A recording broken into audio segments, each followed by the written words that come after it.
Ici, aucun récit n'est simple divertissement.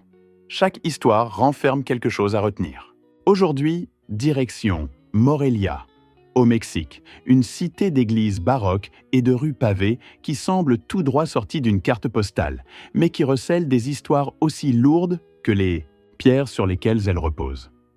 Nous allons suivre Rogerio Montes Ledesma, 52 ans, mécanicien, père dévoué, un homme qui a passé 7 longues années à croire que prendre soin suffisait. Ce que Béatrice ignorait, c'est que tout mensonge bâti sur un amour véritable possède un point faible. Et ce point faible surgit précisément là où elle s'y attendait le moins. Ne partez pas, car ce qui suit mérite chaque minute de votre attention. Mais avant de commencer, vérifiez que vous êtes bien abonné à la chaîne et dites-nous en commentaire depuis quelle ville vous nous regardez, parce qu'on adore savoir jusqu'où nos leçons parviennent. Alors, c'est parti. Rogerio Montes Ledesma ouvrait les yeux à 5 heures du matin chaque jour, non par discipline, non par envie. Il se réveillait parce que son corps avait appris, en 7 ans de routine absolue, qu'à 5 heures du matin, quelqu'un avait besoin de lui, et que ce quelqu'un ne pouvait pas attendre. La maison se trouvait dans le quartier de Capula, en périphérie de Morelia. Une bâtisse de plain-pied, aux murs peints en jaune ocre, ce jaune que le soleil matinal transforme en doré, et que la lumière du crépuscule fait virer à l'oranger brûlé. Rogerio avait rénové chaque centimètre de cette maison en pensant à Diego. Des rampes là où il y avait des marches, des barres d'appui dans la salle de bain, des portes élargies pour laisser passer le fauteuil roulant sans accroc. Chaque travail réalisé avec l'économie de celui qui vendait ce qu'il possédait petit à petit pour financer ce qui était nécessaire. Un élément de contexte important ici. Morelia compte parmi les plus anciennes villes du Mexique, fondée en 1541, et figure au patrimoine mondial de l'UNESCO. Les rues du centre historique sont pavées de basalte, magnifiques à contempler, épouvantables pour pousser un fauteuil roulant. Rogerio connaissait chaque trou, chaque pavé descellé, chaque inclinaison de ses chaussées, comme un pianiste connaît les touches de son instrument. 7 ans d'entraînement. Il préparait le café, triait les médicaments, disposait le plateau du petit déjeuner. 7 comprimés, tous à des horaires différents, tous décrits comme essentiels. Il les classait par couleur et par taille, à la manière de quelqu'un qui range des pièces de moteur, chacune à sa place, dans le bon ordre, sans remettre en question le manuel. Diego, fils, c'est l'heure. La chambre de Diego avait cette énergie particulière des chambres de ceux qui y ont passé trop de temps sans l'avoir choisi. Des livres empilés à perte de vue, un vieil ordinateur sur le bureau, un poster de moteurs classiques au mur. Héritage de l'époque où son père tenait encore l'atelier et où Diego grandissait entre engrenages et odeur de graisse, promettant à quiconque voulait l'entendre qu'un jour il travaillerait aux côtés de son père. Ce jour n'était jamais venu. Diego avait 23 ans. Il était tombé à l'école secondaire Félix Ireta à l'âge de 16 ans. Une chute pendant un cours d'éducation physique qui, selon tous les médecins consultés par Rogerio au fil des années, avait provoqué une lésion médulaire irréversible. Paralysie des membres inférieurs. Diagnostic posé. Avenir réécrit un jeudi après-midi, comme si quelqu'un avait arraché des pages au milieu du livre. Rogerio passa sa main sur l'épaule de son fils et l'aida à s'asseoir. Diego avait 23 ans, mais son corps semblait ne pas avoir suivi l'âge. 7 ans dans un fauteuil, sans la musculature que le mouvement construit, avait laissé en lui une fragilité que Rogerio avait appris à accepter comme faisant partie de la condition. Il l'avait acceptée, mais ne s'y était jamais fait. « Nouveau médecin aujourd'hui » annonça Rogerio en posant le plateau sur la table de chevet. « Le docteur Mendes. »« Je sais. » La voix de Diego sortait avec cette monotonie de celui qui a vu tant de médecins que l'acte de consulter a perdu toute saveur d'espoir. C'était du protocole. Un médecin de plus, un mardi de plus. Béatrice franchit la porte de la chambre, sac déjà sur l'épaule, ses talons claquant sur le sol froid de la maison. On était en décembre à Morelia, 10, 12 degrés au petit matin. Ce type de froid sec qui ne fait pas les gros titres, mais qui s'infiltre par les fenêtres et s'installe. Elle travaillait comme administratrice dans une entreprise d'exportation d'avocats, l'un des secteurs ayant le plus prospéré dans l'État de Michoacán ces dernières années, et partait tôt presque tous les jours. Rogerio avait depuis longtemps cessé de calculer ses horaires. Pour ceux qui ne le savent pas, Michoacán est le plus grand producteur d'avocats au monde. Le Mexique exporte plus d'1 milliard de kilos d'avocats par an et une grande partie transite par Morelia. C'est un marché qui génère des fortunes. Des gens ordinaires devenant associés d'entreprises exportatrices, de l'argent affluent sur des comptes dont des maris absorbés par d'autres préoccupations ignorent même l'existence. « Vous n'avez pas besoin que je vienne ?» demanda Béatrice depuis le seuil, un pied déjà dehors. « Tu peux y aller, on se débrouille. » Elle s'approcha, caressa le visage de Diego avec une tendresse qui paraissait sincère, parce que depuis 7 ans, elle paraissait sincère. « Mon cœur, n'oublie pas de boire de l'eau avant de sortir. » Elle déposa un baiser sur son front. Puis, sans changer de ton, doux, maternel, presque comme s'il faisait partie du même baiser. « Fais ce que ton père te dit, obéis au médecin. Tiens-moi au courant. » Rogerio remarqua quelque chose. L'attention n'était pas dans sa voix quand elle s'adressait à lui. L'attention était apparue fugacement, presque imperceptible quand elle avait regardé son fils. Ses épaules s'étaient soulevées d'un demi-centimètre. Sa mâchoire s'était un peu plus serrée. Quand on vit avec quelqu'un depuis 25 ans, on apprend à lire ce que cette personne ne dit pas. Rogerio avait lu, mais ne savait pas encore ce qu'il lisait. Diego baissa les yeux quand sa mère sortit. Ce geste en dit plus que n'importe quel mot. La routine d'hygiène prenait 40 minutes. Rogerio avait développé sa propre technique au fil des ans, une séquence de gestes qui respectait le corps de son fils sans le mettre mal à l'aise, sans transformer la nécessité en humiliation. Ils discutaient pendant le processus, du programme qu'ils avaient regardé la veille au soir, de la météo, de l'équipe de football qui continuait de décevoir malgré les promesses de la direction. La conversation était le moyen que Rogerio avait trouvé pour rendre ce moment normal, car la normalité était le seul cadeau qu'il pouvait offrir à son fils chaque jour. L'hygiène terminée, Diego fut installé dans le fauteuil roulant, et les deux partirent en direction du cabinet du docteur Esteban Méndez Galicia, traumatologue. La docteure Fuentes, qui avait suivi Diego depuis l'accident, avait pris sa retraite 3 mois plus tôt. Ce serait la première consultation avec le nouveau médecin. Le trajet jusqu'au cabinet prenait 20 minutes en voiture. Morelia a une circulation que les habitants de la ville jurent légère, mais que les visiteurs trouvent raisonnablement chaotique. Rogerio connaissait chaque raccourci. Diego regardait par la fenêtre avec une expression que Rogerio ne savait pas nommer précisément. Ce n'était ni de la tristesse ni de l'espoir. C'était quelque chose entre les deux, comme celui qui contemple un paysage connu par cœur mais dont il ne s'est pas encore lassé. « Papa, dis-moi. » Diego resta un moment à fixer ses propres mains. Quand il parla, les mots sortirent lentement, comme ceux de quelqu'un qui lâche ce qu'il retenait avec effort. « Tu penses qu'il y a une chance que j'aille mieux ?» La question tomba dans la voiture comme une pierre dans un puits.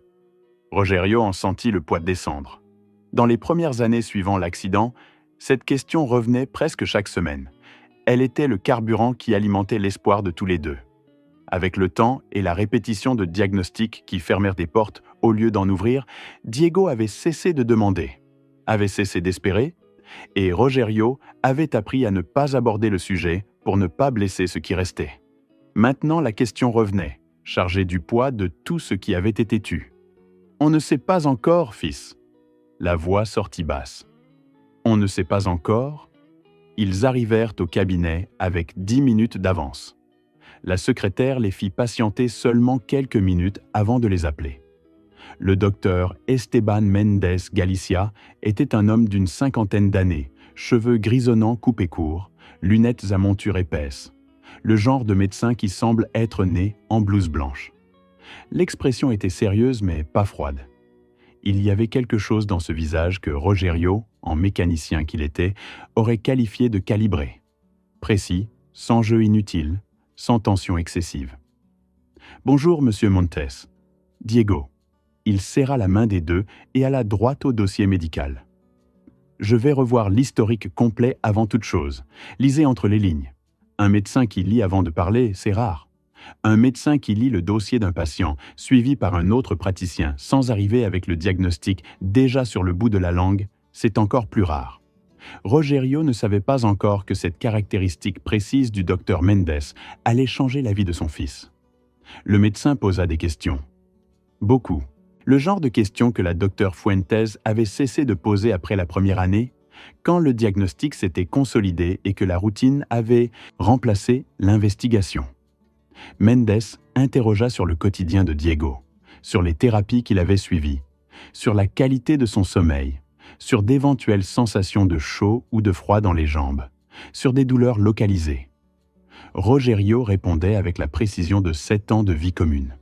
Il connaissait le corps de son fils mieux que n'importe quel dossier médical n'aurait pu le documenter. « Pourriez-vous m'aider à installer Diego sur la table d'examen » demanda le docteur Mendes. À eux deux, ils installèrent Diego sur la table. Le médecin entama l'examen avec une méthodologie que Rogerio n'avait jamais vue. Pas plus soigneuse que les autres, mais différente dans la séquence, dans les points qu'il choisissait de tester, dans la façon dont il observait la réaction avant de noter quoi que ce soit. Rogerio était habitué à voir des médecins examiner son fils. Il avait appris à lire leurs réactions. Le hochement de tête de celui qui confirme ce qu'il attendait. Le froncement de sourcils de celui qui trouve quelque chose d'anormal. L'expression du docteur Mendes pendant l'examen était celle d'une concentration fermée. Pas de confirmation, un étonnement contenu. « Monsieur Montes » dit le médecin sans lever les yeux de la table. « Pourriez-vous patienter en salle d'attente quelques minutes ? J'aimerais discuter avec Diego de certaines sensations qu'il pourrait éprouver. » Les jeunes se sentent parfois plus à l'aise sans la présence des parents. Rogerio trouva cela étrange. Diego n'avait jamais demandé à rester seul avec un médecin. Il n'avait jamais montré le moindre malaise face à la présence de son père lors des consultations. Mais la demande sonnait professionnelle, pas suspecte, et Rogerio acquiesça. Dans la salle d'attente, il resta à fixer un tableau générique accroché au mur, le genre de peinture que les cabinets achètent pour combler les silences, et tenta d'ordonner ses pensées. La question de Diego dans la voiture résonnait encore. « Tu penses qu'il y a une chance que j'aille mieux ?» Rogerio avait répondu par la foi parce qu'il n'avait pas d'autre réponse. Mais la foi, il le savait, ne fait pas avancer les fauteuils roulants. 20 minutes plus tard, le docteur Mendes ouvrit la porte et le rappela. Diego était de nouveau dans son fauteuil, le regard rivé au sol. Son expression avait changé par rapport au moment où Rogerio était sorti. Il y avait quelque chose qu'il ne parvenait pas à identifier immédiatement. Ce n'était pas de la peur. C'était quelque chose qui semblait vouloir sortir, mais qu'on retenait. « Monsieur Montes » commença le médecin sur le même ton professionnel qu'auparavant. « Je souhaiterais prescrire de nouveaux examens, plus spécifiques. Les plus récents datent de 3 mois, et il y a certaines informations que je veux vérifier personnellement. Pouvons-nous prendre rendez-vous cette semaine ? » Bien sûr, tout ce qu'il faut. Le docteur Mendes nota quelque chose sur l'ordonnance, retourna le bloc et poursuivit. « Je voudrais également ajuster la médication. Les doses de relaxants musculaires et dentalgiques sont assez élevées pour le profil de Diego. Je souhaite les réduire progressivement afin d'évaluer la réponse réelle. » Rogerio sentit son estomac se nouer. Ces médicaments faisaient partie de leur vie depuis 7 ans. Les retirer, c'était comme abattre un mur dans une maison. On ne sait jamais ce qu'il soutenait tant qu'il n'est pas tombé. La docteure Fuentes a toujours dit qu'ils étaient nécessaires, dit-il avec précaution. Le docteur Mendes retira ses lunettes et le regarda droit dans les yeux. La docteure Fuentes n'était pas spécialiste en traumatisme médulaire. Il le dit sans cruauté mais sans recul. Et certaines de ses ordonnances, monsieur Montes, il feuilleta le dossier et pointa certaines pages.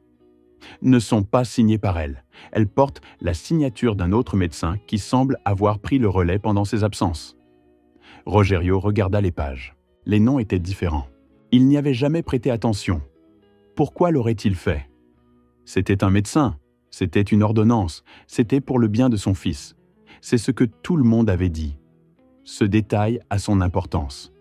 Quand on fait aveuglément confiance à ceux qui sont censés protéger, on cesse de vérifier ce qui est signé. Et c'est précisément dans cette pause de l'attention que certaines portes s'ouvrent. Le docteur Mendes demanda que Diego accompagne l'infirmière pour une prise de sang. Quand le fils sortit, le médecin ferma la porte du cabinet et son expression changea. Pas de façon spectaculaire, mais suffisamment pour que Rogerio comprenne que ce qui allait suivre n'était pas du protocole. Le médecin se dirigea vers l'armoire, en sortit une enveloppe et la posa sur le bureau. Voici les résultats des examens les plus récents de Diego. Regardez cette IRM et comparez-la avec celle de l'an dernier.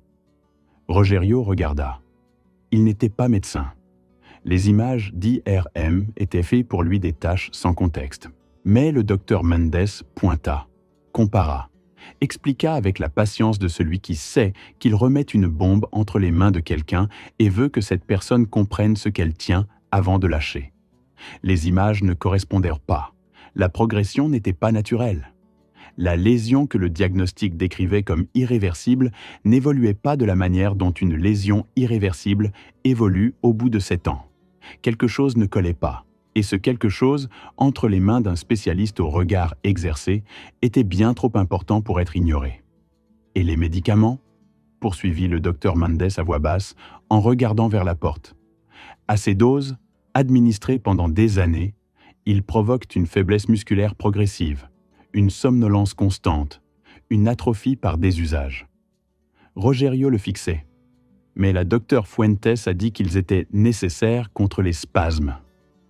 Ils ont pu l'être au début. Le médecin ne détourna pas le regard.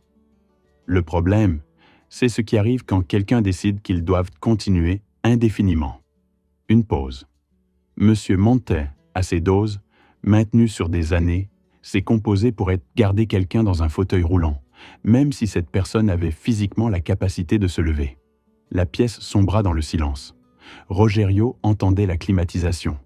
Il entendait le bruit étouffé de la rue, au dehors. Il entendait son propre cœur, qui semblait soudain battre au ralenti. « Qu'est-ce que vous essayez de me dire ?» Le docteur Mendes posa la main sur l'épaule de Rogerio. Le geste était calculé. Pas de réconfort, de préparation, comme celui qui retient quelqu'un avant un impact. Je ne veux pas vous alarmer avant d'avoir une certitude absolue. C'est pourquoi j'ai besoin des nouveaux examens. Mais ce que j'ai trouvé aujourd'hui, ajouté à l'historique et à ce que Diego m'a confié quand nous étions seuls, il regarda Rogerio droit dans les yeux. Est suffisant pour que je vous demande quelque chose qui va sembler extrême. Une pause. Non. Rentrez chez vous aujourd'hui et appelez la police. Soit dit entre nous. Si un médecin que vous venez de rencontrer prononce une telle phrase, la réaction naturelle est de le croire fou. Rogerio ressentit exactement cela pendant environ 3 secondes. Puis il ressentit autre chose. Il sentit que cet homme, cet inconnu en blouse blanche qui avait lu un dossier médical avec l'attention d'un archéologue, avait vu quelque chose que 7 ans d'amour inconditionnel avaient empêché Rogerio de voir. « Ma femme », dit Rogerio. Pas comme une question, comme un mot qui tombe quand on en comprend le poids. Le docteur Mendes ne répondit pas immédiatement. Quand j'ai mentionné la possibilité d'amélioration, l'attention qu'elle a manifestée était disproportionnée. Et d'après ce que Diego m'a raconté, il y a des médicaments qu'il prend uniquement en votre absence. La porte s'ouvrit. Diego revint avec l'infirmière, le bras portant le pansement de la prise de sang. La conversation se referma comme si elle n'avait jamais existé. Le docteur Mendes retrouva son ton clinique, parla de date pour les nouveaux examens, remercia pour la visite, accompagna les deux jusqu'à la porte avec la même cordialité professionnelle du début. Seulement voilà, l'enveloppe était dans la poche de Rogerio. La phrase était dans la tête de Rogerio, et aucune des deux n'allait en sortir de sitôt. Sur le parking, tandis qu'il installait Diego dans la voiture, Rogerio se rendit compte que ses mains effectuaient les bons gestes.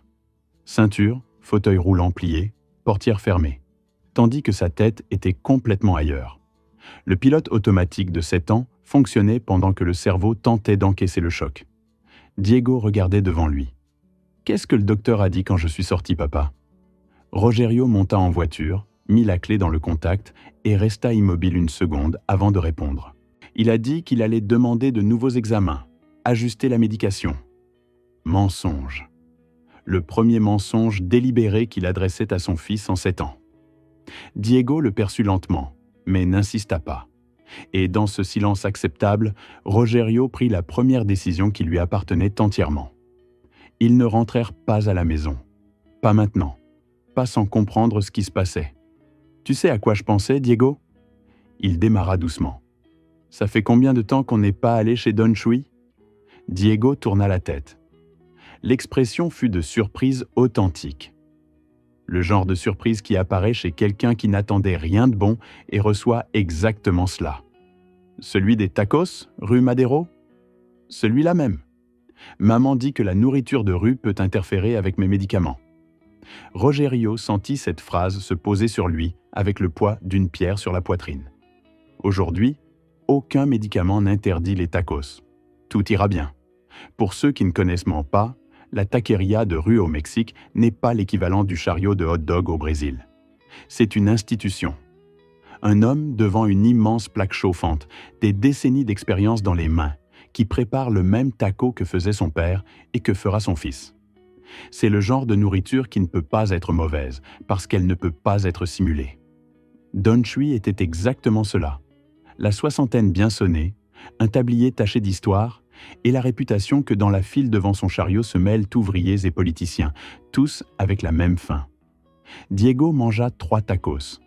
Rogerio observait son fils, qui n'avait pas souri de cette façon depuis longtemps. Le sourire de quelqu'un qui a vraiment faim, qui mâche pour de vrai, qui est présent dans ce qu'il mange, au lieu d'ingérer quelque chose par obligation horaire. Maman dit que la nourriture de rue peut faire du mal. Combien d'autres choses Béatrice avait-elle déclarées nocives alors qu'elles devaient être évitées pour d'autres raisons? Combien d'autres interdictions, restrictions, horaires, routines avaient été construites non pour protéger Diego, mais pour le contrôler?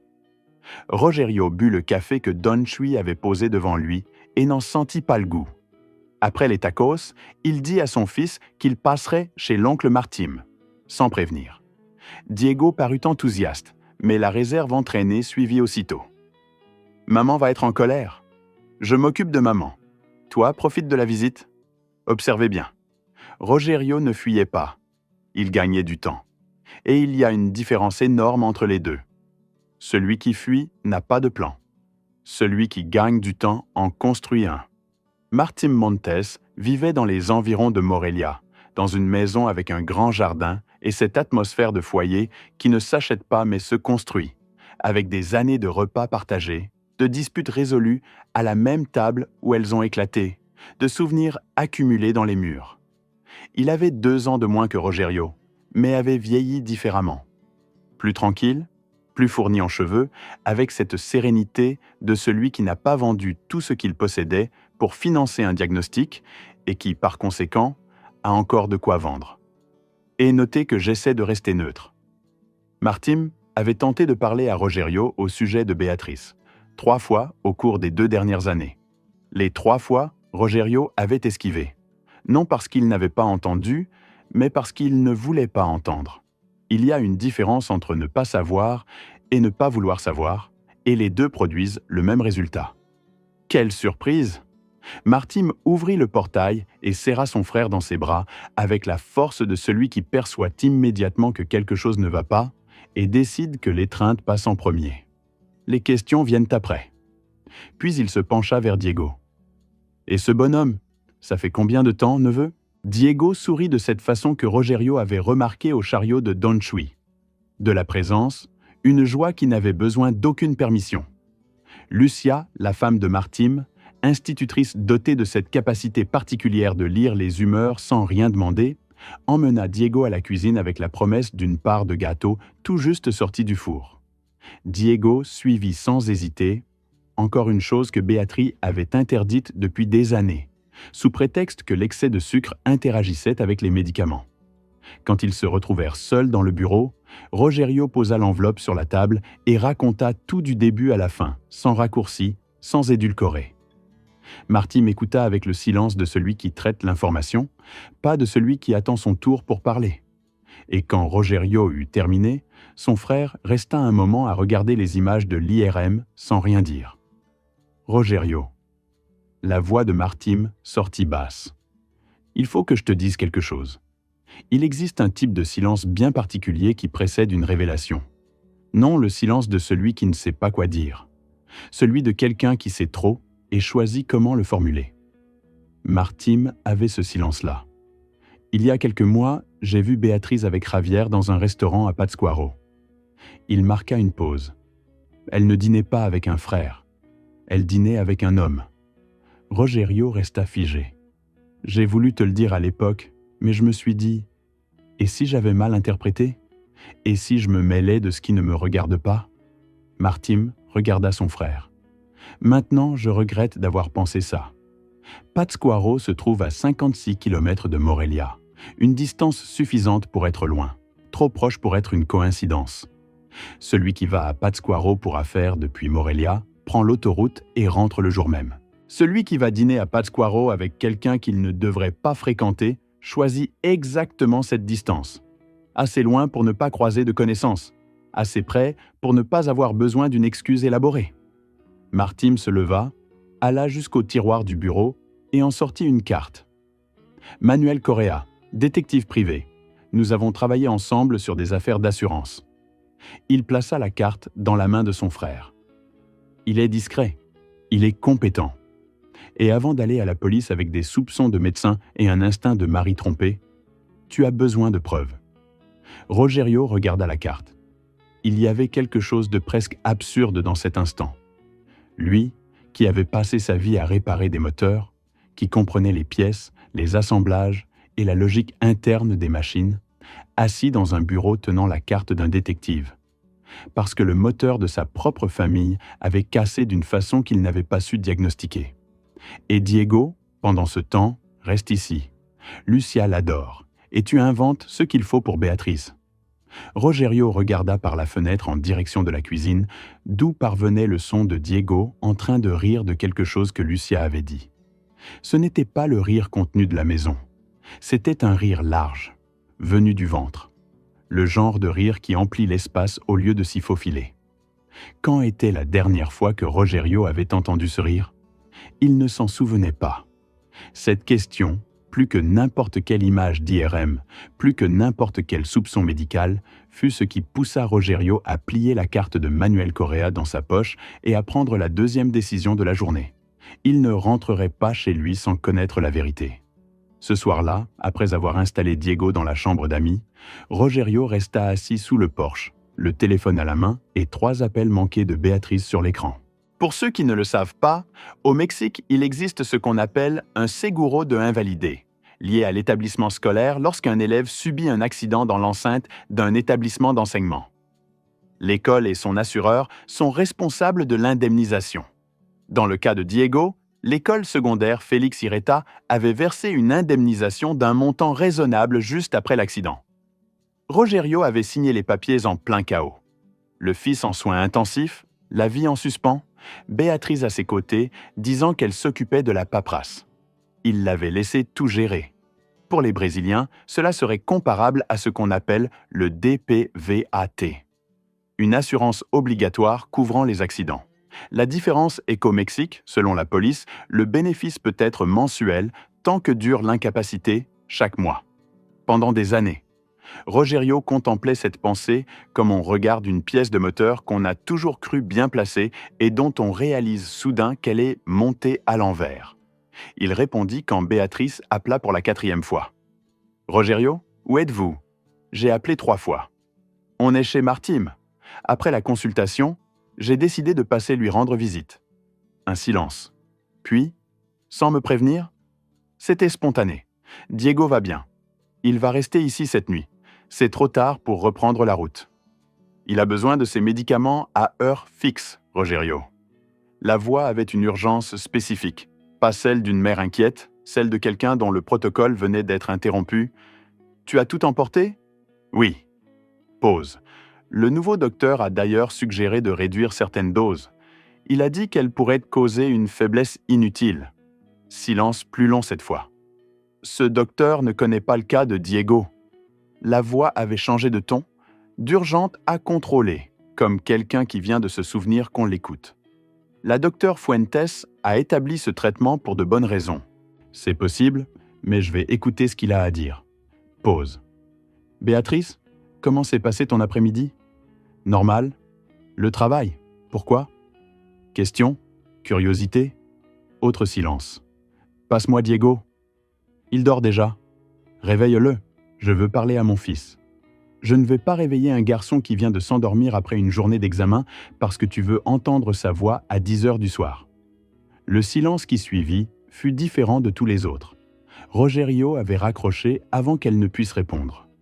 En 25 ans de mariage, il n'avait jamais fait cela. Il resta sous le porche encore un moment, le téléphone retourné dans la paume, contemplant le ciel de Morelia qui était dégagé et constellé d'étoiles. Le Michoacán offre des nuits comme celle-ci, limpides, hautes, du genre qui donne à la personne le sentiment d'être toute petite ou très libre, selon ce qu'elle porte en elle. Rogerio portait 7 ans. Le lendemain matin, arriva avec cette clarté froide de l'hiver à Morelia. En décembre, la ville s'éveille avec des températures oscillant entre 10 et 15 degrés. Rien pour quelqu'un du sud du Chili, beaucoup pour qui est habitué à la chaleur du Michoacán en été. Rogerio avait peu dormi, mais il avait dormi. Quand il entra dans la chambre d'amis pour réveiller Diego, il trouva son fils déjà éveillé, assis sur le lit, fixant ses propres pieds. « Bonjour, fils. » Diego leva les yeux et il y avait quelque chose de différent dans son regard. Pas le poids habituel de celui qui se réveille pour un jour de plus identique au précédent. Il y avait quelque chose que Rogerio mit une seconde à identifier. De la curiosité. « Ma colonne ne me fait pas mal ce matin », dit Diego. La phrase sortit avec précaution, comme celle de quelqu'un qui teste le sol avant d'y poser le pied. « Presque toujours. Ça fait mal quand je me réveille. Depuis très longtemps. » Rogerio s'assit au bord du lit. « Et aujourd'hui ?»« Aujourd'hui, non. » Diego regarda ses pieds à nouveau. « Papa, parfois je sens des choses dans mes jambes, comme des fourmillements. Maman dit toujours que c'est le cerveau qui se trompe, que la colonne envoie de faux signaux. » Une pause. « Mais ça semble tellement réel. Gravez cet instant, car c'est ici que l'histoire bascule véritablement. Pas dans la phrase du médecin au cabinet, pas dans les photographies que le détective va trouver. C'est ici, dans une chambre simple chez l'oncle Martim, un jeune homme de 23 ans qui, pendant 7 ans, a appris à ne pas faire confiance à ses propres sensations, parce que sa mère lui a dit qu'elles étaient fausses. Combien de personnes connaissez-vous qui ont cessé de faire confiance à leur propre corps parce que quelqu'un à côté leur a dit que ce qu'ils ressentaient n'était pas réel ? Pourquoi tu ne m'en as jamais parlé avant ? Rogerio posa la question d'une voix qui faisait l'effort conscient de rester calme. Diego baissa la tête. « Maman a dit de ne pas t'inquiéter, que tu en avais déjà assez à t'occuper de moi. » Rogerio resta silencieux un moment, puis il aida son fils à se préparer pour la journée sans rien ajouter sur le sujet. Non parce qu'il n'y avait plus rien à dire, mais parce qu'il y avait trop de choses. Et ce n'était pas le moment d'ouvrir cette boîte sans avoir de quoi mettre à la place. Manuel Correa arriva à midi. C'était un homme d'environ 45 ans, épaules larges, cheveux entre le noir et le gris. Ce genre de visage qui ne laisse rien transparaître de ce qu'il pense. Lucia lui offrit un café quand il entra. Il accepta, but une gorgée, posa la tasse et ne la regarda plus jamais. Le café resta intact sur la table pendant 2 heures, tandis que Manuel démontait la vie de Béatrice dans son carnet, témoin silencieux de la réunion la plus importante de cette maison. Quand Rogerio lui eut tout raconté, l'accident de Diego, les 7 années de traitement, les soupçons du docteur Mendes, les vitamines spéciales que Diego prenait uniquement en l'absence de son père, Manuel écouta sans interrompre, avec cette attention particulière de celui qui dessine une carte en écoutant. « Avant toute chose, » dit Manuel en fermant son carnet, « je dois comprendre le mobile. Quel serait son intérêt à maintenir son fils dans cet état ? » La question frappa Rogerio comme de l'eau glacée. Pourquoi ? Il y avait réfléchi toute la nuit sans parvenir à trouver la réponse. Béatrice n'était pas une femme froide. Elle avait aimé Diego, ou en avait donné l'apparence. Elle avait pleuré quand le diagnostic était tombé. Elle était restée aux côtés de Rogerio pendant les nuits blanches à l'hôpital, ou en avait donné l'apparence. Rogerio posa les coudes sur la table. « J'ai vendu l'atelier à Javier, son frère. 1 200 000 pesos. » Manuel leva les yeux de son carnet. « Quand ? 8 mois après l'accident. Elle m'a dit que je me surchargeais, qu'il était temps de simplifier. » « Il valait combien en réalité ? » ?»« Au moins le double, » intervint Martim de l'autre côté de la table. Manuel ne répondit pas tout de suite. Il écrivit quelque chose dans son carnet. Ensuite, il y avait davantage. Rogerio raconta ce que Martim lui avait dit au sujet de Pátzcuaro. Manuel ne changea pas d'expression, mais écrivit avec une pression différente. Le genre de pression de quelqu'un qui souligne mentalement. 3 fronts, résuma-t-il. Financier, médical, sentimental. Il ferma le carnet. Aussi simplement que cela. Concentrez-vous. Manuel n'a pas dit « Nous allons prouver que votre femme est coupable ». Il a dit « Nous allons comprendre ce qui s'est passé ». Il y a une différence qui semble minime, mais qui est colossale. Celui qui part de la culpabilité comme point de départ force les faits à s'insérer dans la conclusion. Celui qui part de l'investigation laisse les faits arriver là où ils arrivent. « Et Diego, pendant ce temps ?» demanda Rogerio. « Reste ici. Lucia l'adore, et tu inventes ce qu'il faut pour Béatrice. »« Et moi, je rentre ?» Rogerio regarda le détective. « Si vous disparaissez avec votre fils trop longtemps, Béatrice va paniquer et détruire les preuves avant que vous n'ayez quoi que ce soit de concret. Vous devez rentrer en agissant comme si rien n'avait changé. Comme si la consultation avec le docteur Mendes avait été de la routine. Comme si vous ne saviez rien. » Manuel referma son carnet. « Vous en êtes capable ?» Rogerio pensa au mécanicien qu'il avait été. Dans un moteur, quand une pièce défaille, on ne s'arrête pas d'un coup. On isole le problème. On observe le comportement. On identifie le schéma. C'est seulement ensuite qu'on agit. Oui.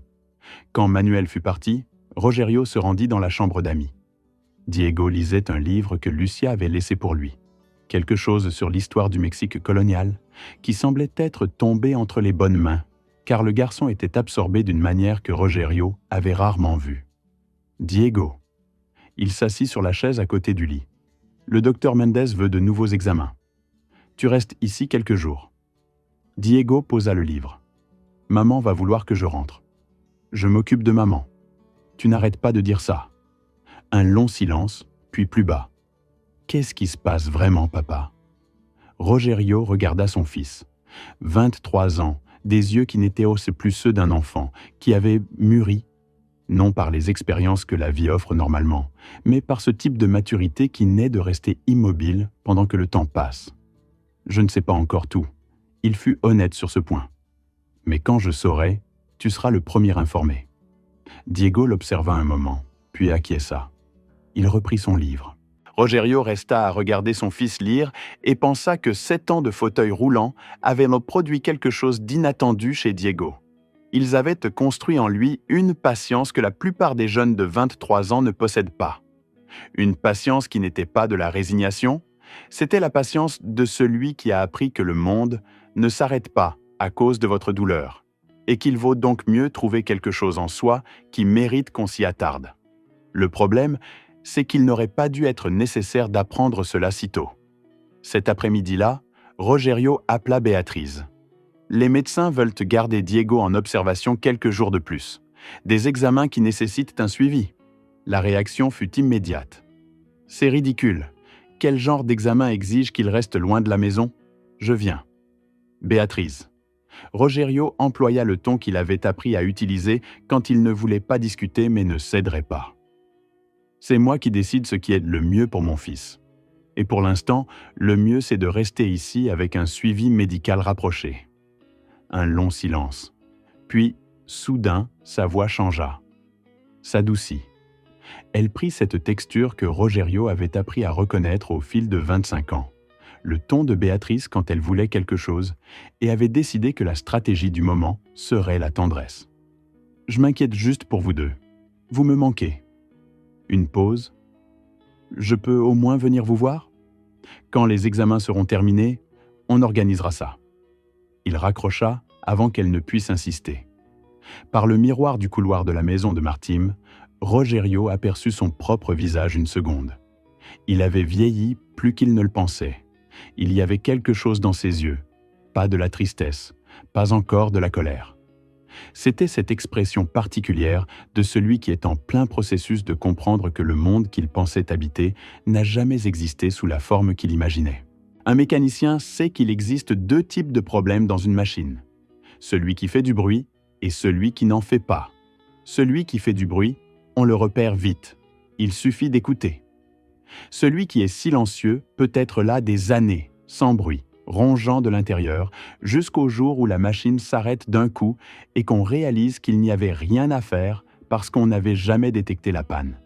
7 ans, silencieux, rongeant de l'intérieur, et Rogerio était resté à l'extérieur, écoutant la machine tourner, croyant que tout allait bien, parce qu'il n'y avait pas de bruit. 2 jours passèrent. Manuel travailla vite, plus vite que Rogerio ne s'y attendait, comme si les informations étaient toutes là, visibles, attendant simplement que quelqu'un possédant les bons outils vienne les chercher. L'appel arriva un jeudi matin. « Monsieur Montes, il faut qu'on se voie aujourd'hui. » La cafétéria où ils se retrouvèrent se situait au centre de Morelia, à 3 pâtés de maison de la cathédrale, un endroit avec des tables en bois sombre et un bruit de fond qui couvre les conversations sans les étouffer complètement. Manuel était arrivé avant, une pochette sur la table et 2 tasses de café déjà servies. Je ne résiste pas à ce commentaire. Il y a quelque chose de parfaitement absurde dans la scène d'un homme qui a passé 7 ans à nettoyer le fauteuil roulant de son fils et à administrer des médicaments à 6 heures du matin, assis dans une cafétéria avec des airs de film policier, sur le point d'apprendre combien valent les ruines de sa propre vie. Mais l'absurde est ce qu'il est. La chaise était là. Rogerio s'assit. « Je commence par le volet financier », dit Manuel en ouvrant la pochette. L'atelier. J'ai consulté 3 évaluateurs indépendants à partir des données de la période de vente. Emplacement, équipement, portefeuille client, chiffre d'affaires estimé. Il posa une feuille sur la table. Valeur juste de marché, 2 800 000 pesos. Rogerio fixa le chiffre. 2 800 000 pesos. Il en avait reçu 1 200 000. Il s'était trompé de 1 600 000. Ici, il faut mesurer le poids de ce chiffre en termes concrets. 1 600 000 pesos au Mexique, équivalent, selon le taux de change, à quelque chose entre 80 000 et 90 000 dollars américains. C'est une maison, c'est un cursus universitaire complet, c'est la retraite que Rogerio n'aura pas, parce qu'il a vendu l'atelier qui aurait été son plan B, C et D. Mais l'atelier continue de fonctionner, poursuivit Manuel, sous le nom Motores Montes, en capitalisant sur la réputation que vous avez construite. Chiffre d'affaires mensuel estimé entre 80 000 et 100 000 pesos. Rogerio resta silencieux. Béatrice figure comme copropriétaire.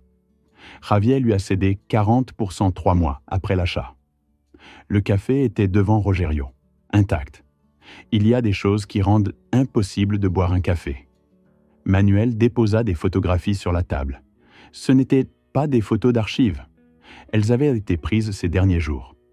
Béatrice et Javier dans un café. Béatrice et Javier à l'entrée de ce qui semblait être un hôtel à Pátzcuaro. Béatrice et Javier dans une voiture, l'angle révélant plus que ce qu'un frère et une sœur ont à révéler.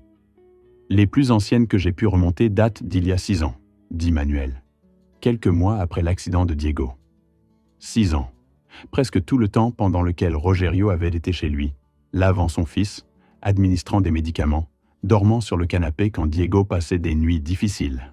Béatrice construisait une autre vie. Pas en amateur, de façon organisée, avec un compte bancaire commun ouvert depuis 5 ans, 1 an après le début de la relation, suffisamment de temps pour vérifier que le stratagème fonctionnait avant de mêler l'argent, avec un solde actuel de près d'1,5 million de pesos. Et l'assurance, dit Manuel en dernier, posant le document final sur la table. Vous souvenez-vous d'avoir signé une police d'assurance vie et invalidité pour Diego peu après l'accident ?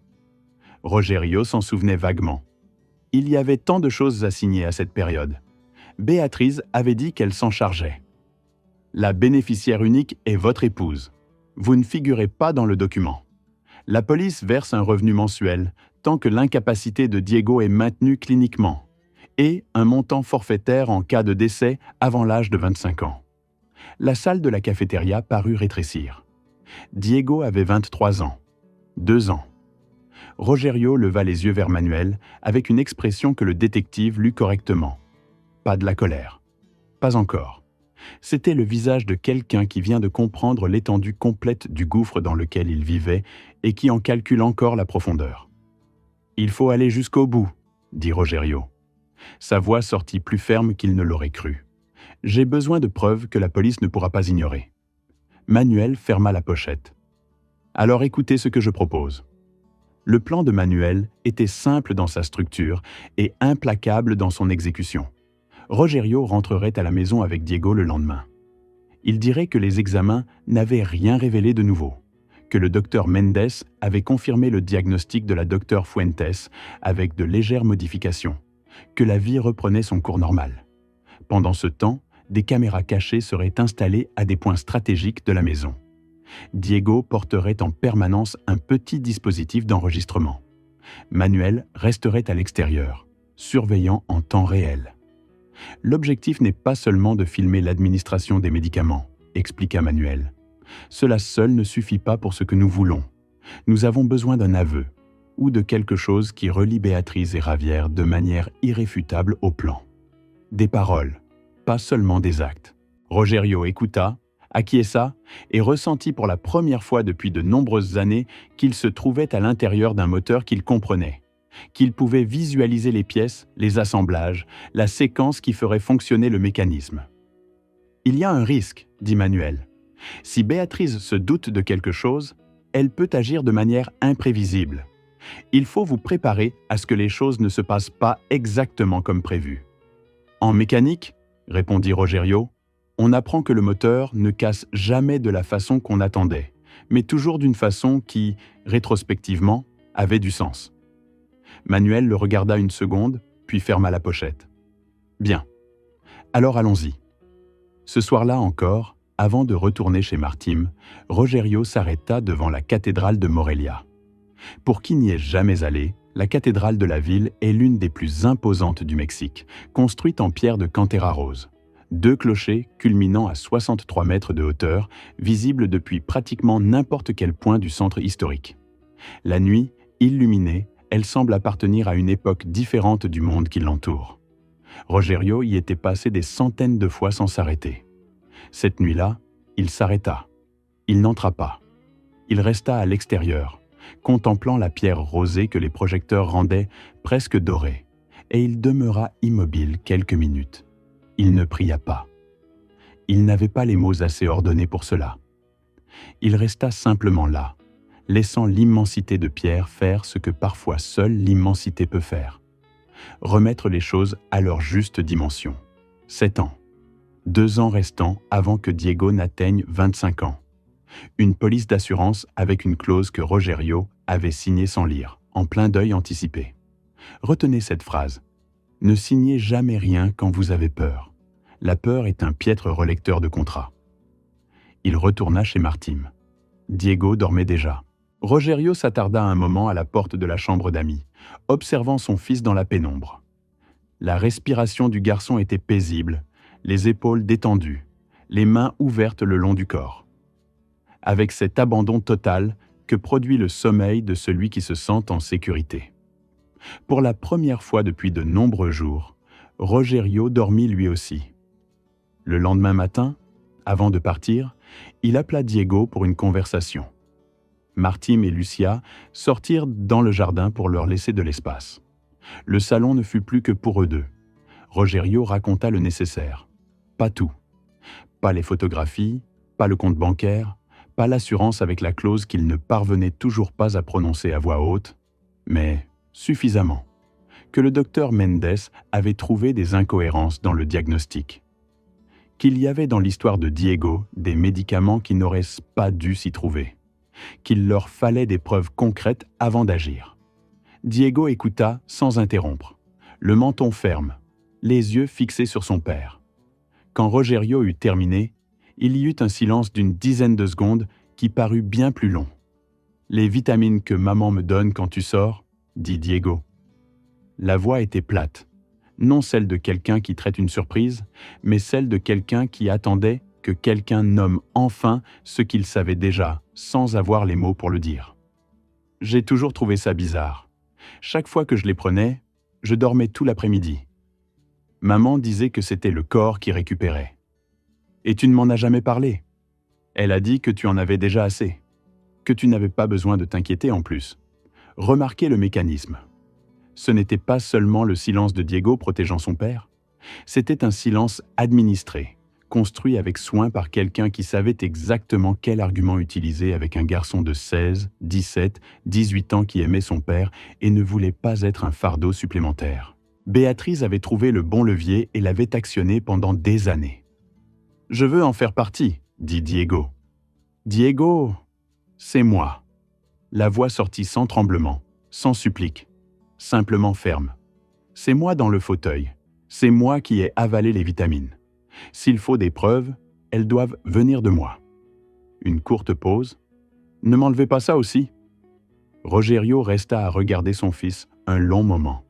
Cet homme de 23 ans qui avait le visage du gamin qui avait grandi en courant dans l'atelier pendant que Rogerio travaillait, qui avait promis qu'un jour, il réparerait des moteurs aux côtés de son père, qui avait passé 7 ans à apprendre à exister dans 4 roues et 4 murs. Cet homme demandait à faire partie de la solution, non pas à être porté, mais à avancer ensemble, même en fauteuil. Ce sera difficile. Ça l'a déjà été. Une pause. Au moins cette fois, ça aura du sens. Manuel équipa Diego d'un enregistreur compact qui tenait dans l'accoudoir du fauteuil roulant, pratiquement invisible. Il installa des caméras dans le couloir, dans la cuisine et, la plus importante, dans la chambre de Diego, dissimulée dans la tranche d'un gros livre sur l'étagère. Les images arrivaient en temps réel sur la tablette que Manuel garderait dans sa voiture, garée à un demi-pâté de maison. Au moindre problème, tu appuies sur ce bouton. Manuel fixa au poignet de Diego un petit dispositif qui ressemblait à une montre en plastique bon marché, le genre que porte un enfant de 6 ans au carnaval. « J'entre en 2 minutes. » Diego regarda son poignet, puis regarda Manuel.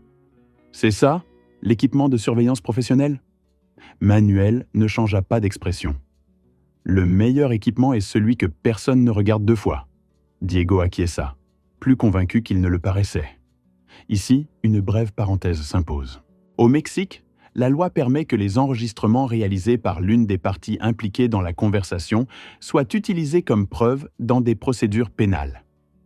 Aucune ordonnance judiciaire n'est nécessaire pour enregistrer ce que quelqu'un dit en votre présence. Traduit dans la réalité brésilienne, cela correspondrait à ce qu'on appelle un enregistrement ambiant par partie intéressée, admis par de nombreux tribunaux comme preuve licite lorsqu'un des participants à la conversation effectue l'enregistrement. Ce que Diego s'apprêtait à faire était donc parfaitement légal. Ce que Béatrice s'apprêtait à dire? Non. Le portail de la maison était ouvert quand ils arrivèrent. La voiture de Béatrice était dans la cour. Rogerio coupa le moteur. Pendant 1 seconde, les deux restèrent silencieux dans la voiture, père et fils, côte à côte, regardant la façade jaune de la maison qui avait été le décor de leur vie pendant 7 ans. « Prêt ?» demanda Rogerio. Diego prit une profonde inspiration. « Prêt. » Rogerio descendit, ouvrit le coffre, déplia le fauteuil roulant avec les gestes de toujours. Rapide, précis, automatique, comme la respiration. Il aida Diego à s'installer. Poussa en direction de la porte. Béatrice sortit avant qu'il n'arrive. Elle surgit par l'entrée avec une rapidité qui n'était pas celle de la joie. C'était celle de quelqu'un qui était resté près de la fenêtre à guetter. Le sourire était à sa place, les bras ouverts, la voix chaleureuse, avec cette texture de bienvenue que Rogerio avait appris en 25 ans à distinguer de l'authentique. Béatrice sortit, les bras grands ouverts, la voix nimbée de cette chaleur de telenovela. Le genre de chaleur qui réchauffe jusqu'à ce qu'on réalise qu'elle est artificielle. « Mon amour, ça faisait tellement longtemps que je ne t'avais pas vu comme ça. » Elle serra Diego dans ses bras avec force, le visage enfoui dans le cou de son fils 1 seconde de plus que nécessaire. Puis elle se redressa, passa son pouce sur sa joue comme si elle vérifiait quelque chose. « Tu vas bien?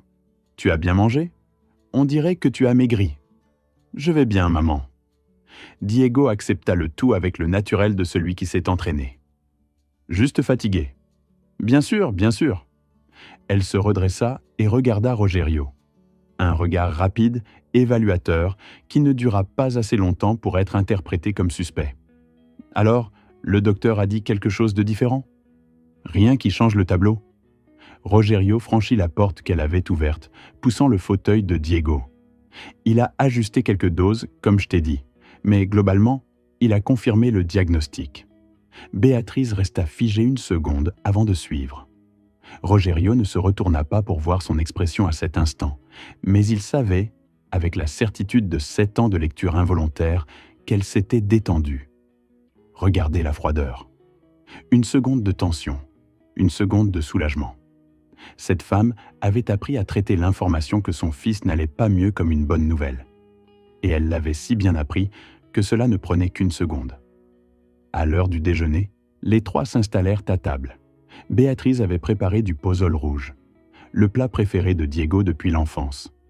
Ce bouillon épais, au gros maïs et à la viande effilochée qui, au Mexique, accompagne toute occasion, mêlant célébration et réconfort. Pour ceux qui ne connaissent pas, le pozole est l'un des plats les plus anciens du Mexique avec des racines préhispaniques. Il était originellement servi lors de cérémonies. Avec le temps, il est devenu le plat du dimanche, des anniversaires, des retours au bercail. Béatrice savait exactement ce qu'elle faisait en préparant précisément ce plat ce jour-là. Calculé, froid, sans hésitation. La conversation pendant le repas était légère en surface et terriblement lourde en dessous. Béatrice posa des questions sur Martim et Lucia. Diego répondit avec un enthousiasme réel. Il avait aimé son séjour là-bas. Il avait beaucoup discuté avec Lucia. Il avait lu la moitié d'un livre sur l'histoire coloniale. Béatrice écoutait avec le visage de la mère satisfaite. Mais Rogerio, qui observait avec l'attention calibrée de ces derniers jours, vit autre chose. Elle évaluait.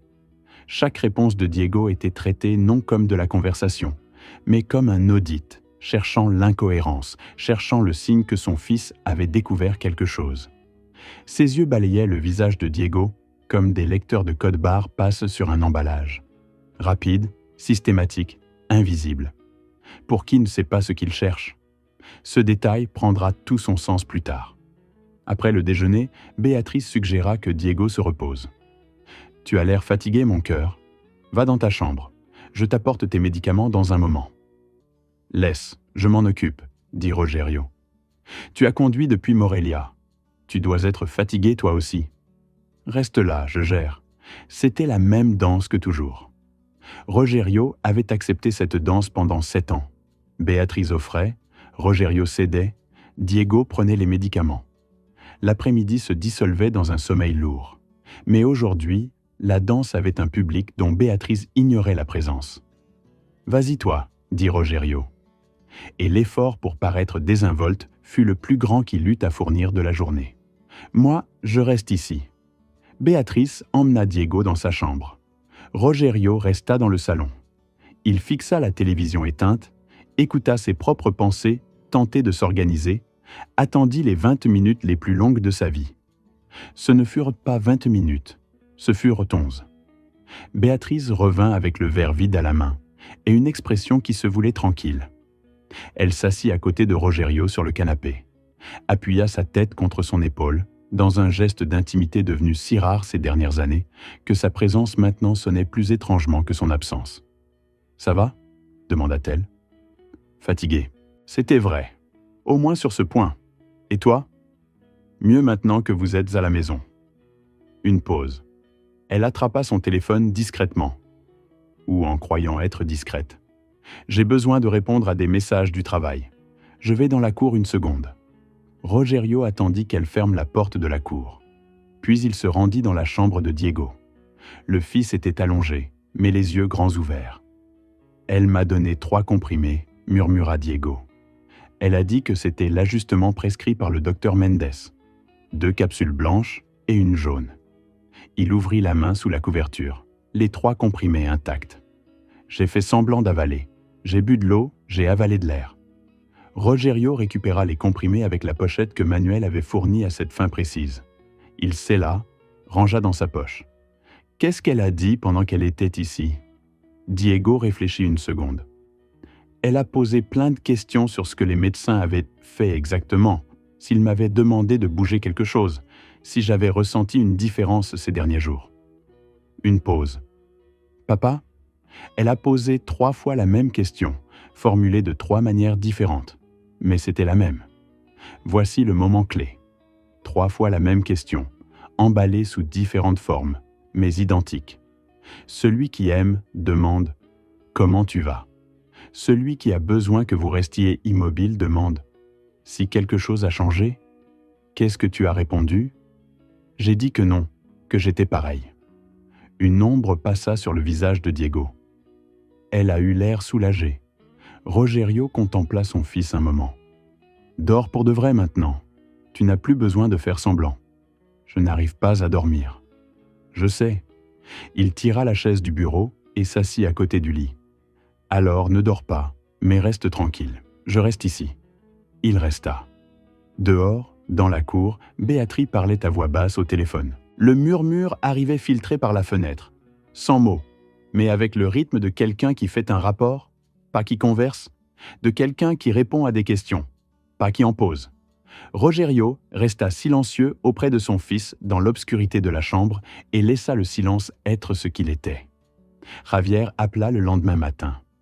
Sa voix sortit avec cette cordialité légèrement théâtrale de celui qui se montre aimable pour une raison précise. « Beau-frère, ça fait un bail ? Comment va Diego ? Comment vas-tu ? » On fait aller. Rogerio marcha jusqu'au jardin pour parler loin de la maison. « Et toi ? » ?»« Très bien. Écoute, je pensais à toi. Ça fait déjà 7 ans que j'ai racheté l'atelier et il a beaucoup grandi. J'ai besoin de quelqu'un de confiance pour m'aider avec la partie administrative. Quelque chose que tu pourrais faire de chez toi sans avoir à laisser Diego. » Une pause chargée de bonne volonté mise en scène. « Qu'est-ce que tu en dis de passer cet après-midi pour qu'on en discute ?» Rogerio ne répondit pas immédiatement. Il laissa passer les secondes nécessaires pour que l'hésitation paraisse naturelle. Javier qui appelle de nulle part avec une offre d'emploi. Javier qui avait acheté l'atelier à moins de la moitié de sa valeur et s'en était enrichi en silence, pendant que Rogerio prenait soin de son neveu. Javier proposant un travail à domicile, confortable, bienveillant. Vous savez ce qu'il y a de drôle dans tout ça ?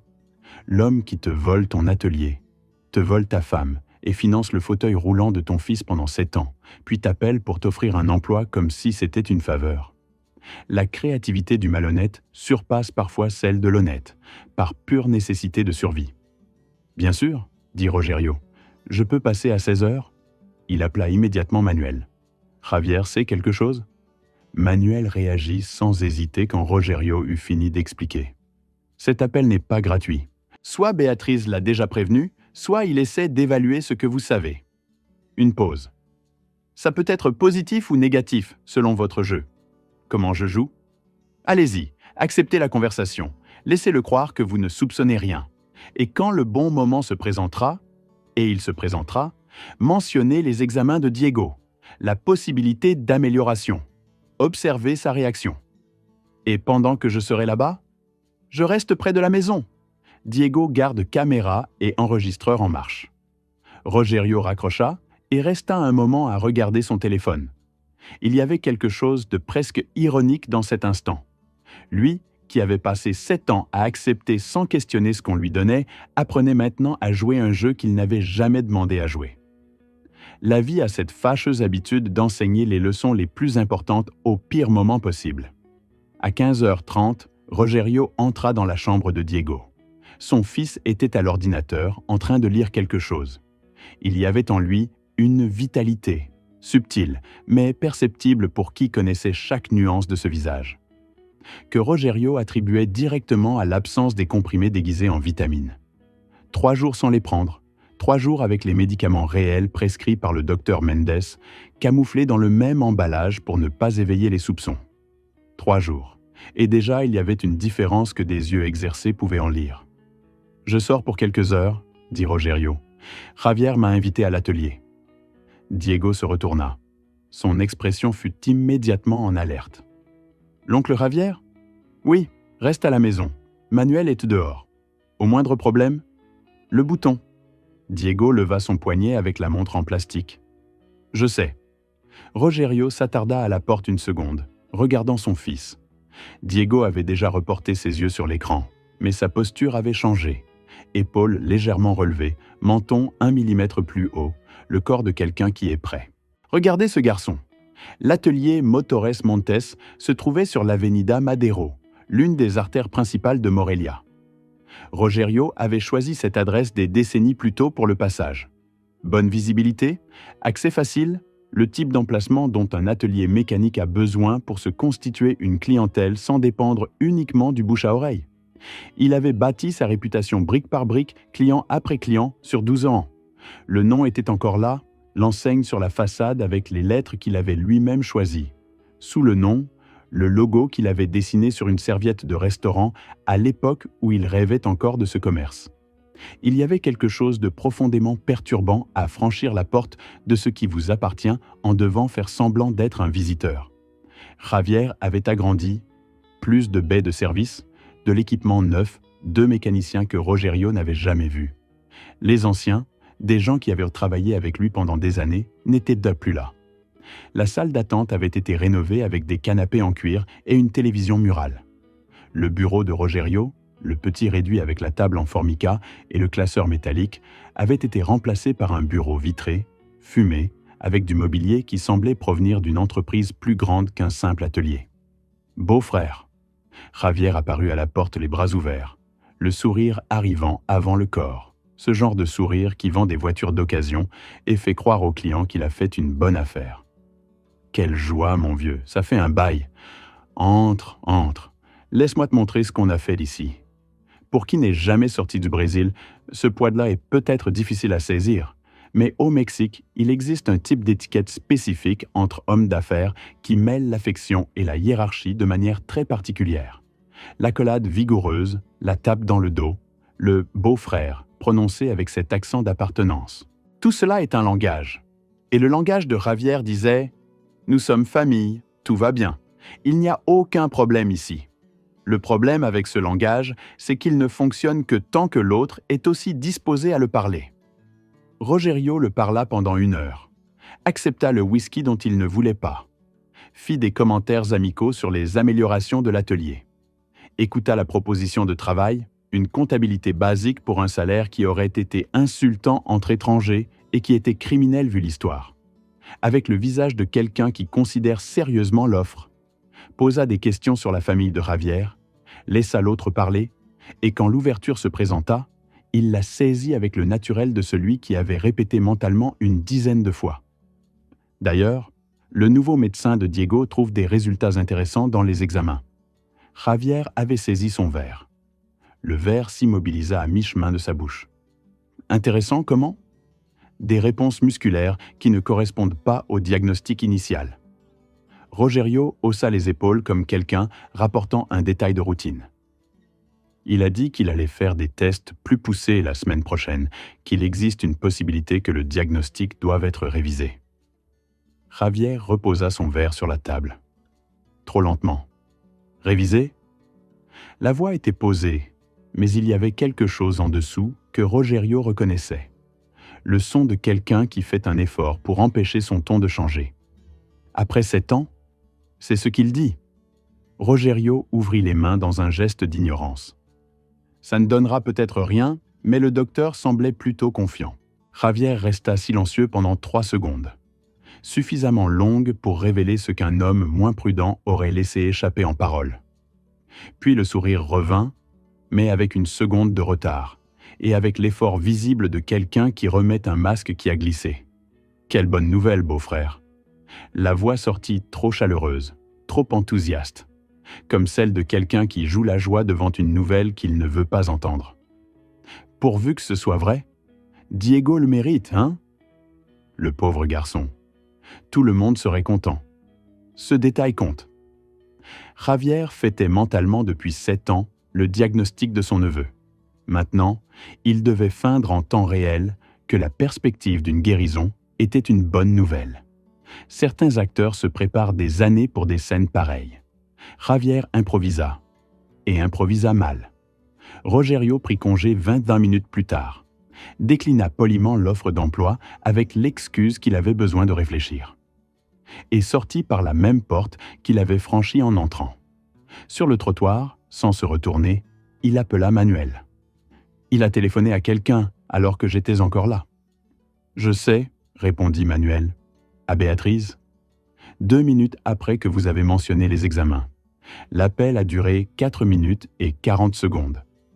La maison était silencieuse quand Rogerio arriva. La voiture de Béatrice était dans la cour. La lumière de la chambre de Diego était éteinte. Il entra, traversa le salon, s'arrêta dans la cuisine.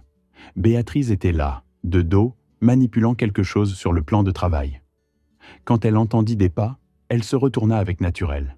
Mais les mouvements avaient une seconde d'avance, le genre de retournement de quelqu'un qui était déjà prêt à se retourner avant d'en avoir le motif. Sur le plan de travail, il y avait un mixeur, un verre contenant ce qui semblait être un milkshake au chocolat. « Content que tu sois rentré. » La voix était chaleureuse. « J'ai fait un milkshake pour Diego. Tu sais comme il adore le chocolat. J'ai voulu lui remonter le moral un peu. » Rogerio regarda le verre. Il le regarda avec l'attention de quelqu'un qui ne voit pas un milkshake au chocolat, mais le résultat d'un coup de fil de 4 minutes et 40 secondes. Le résultat du rapport de Javier. Le résultat de 7 ans d'assurance vie et invalidité, et de Diego à seulement 2 ans de ses 25 ans, quand la clause du montant forfaitaire expirerait. « Je l'apporte, » dit Rogerio. « Laisse, j'y vais. » Béatrice. Le prénom sortit avec une fermeté différente des autres fois. Pas d'agressivité, mais sans marge. « Je l'apporte. » Elle resta une seconde à le regarder, puis tendit le verre avec un sourire qui n'atteignit pas les yeux. Rogerio prit le verre, marcha jusqu'à la chambre de Diego, ferma la porte. Diego était allongé, la montre au poignet, les yeux ouverts. Quand il vit le verre dans les mains de son père, l'expression fut immédiate. De la reconnaissance, pas de la surprise. « Elle a préparé ça juste après ton départ, » dit Diego à voix basse. « Elle est restée seule un moment à la cuisine. J'ai entendu le mixeur. » Rogerio posa le verre sur le bureau, ouvrit le tiroir, en sortit la bouteille vide que Manuel avait laissée à cet effet.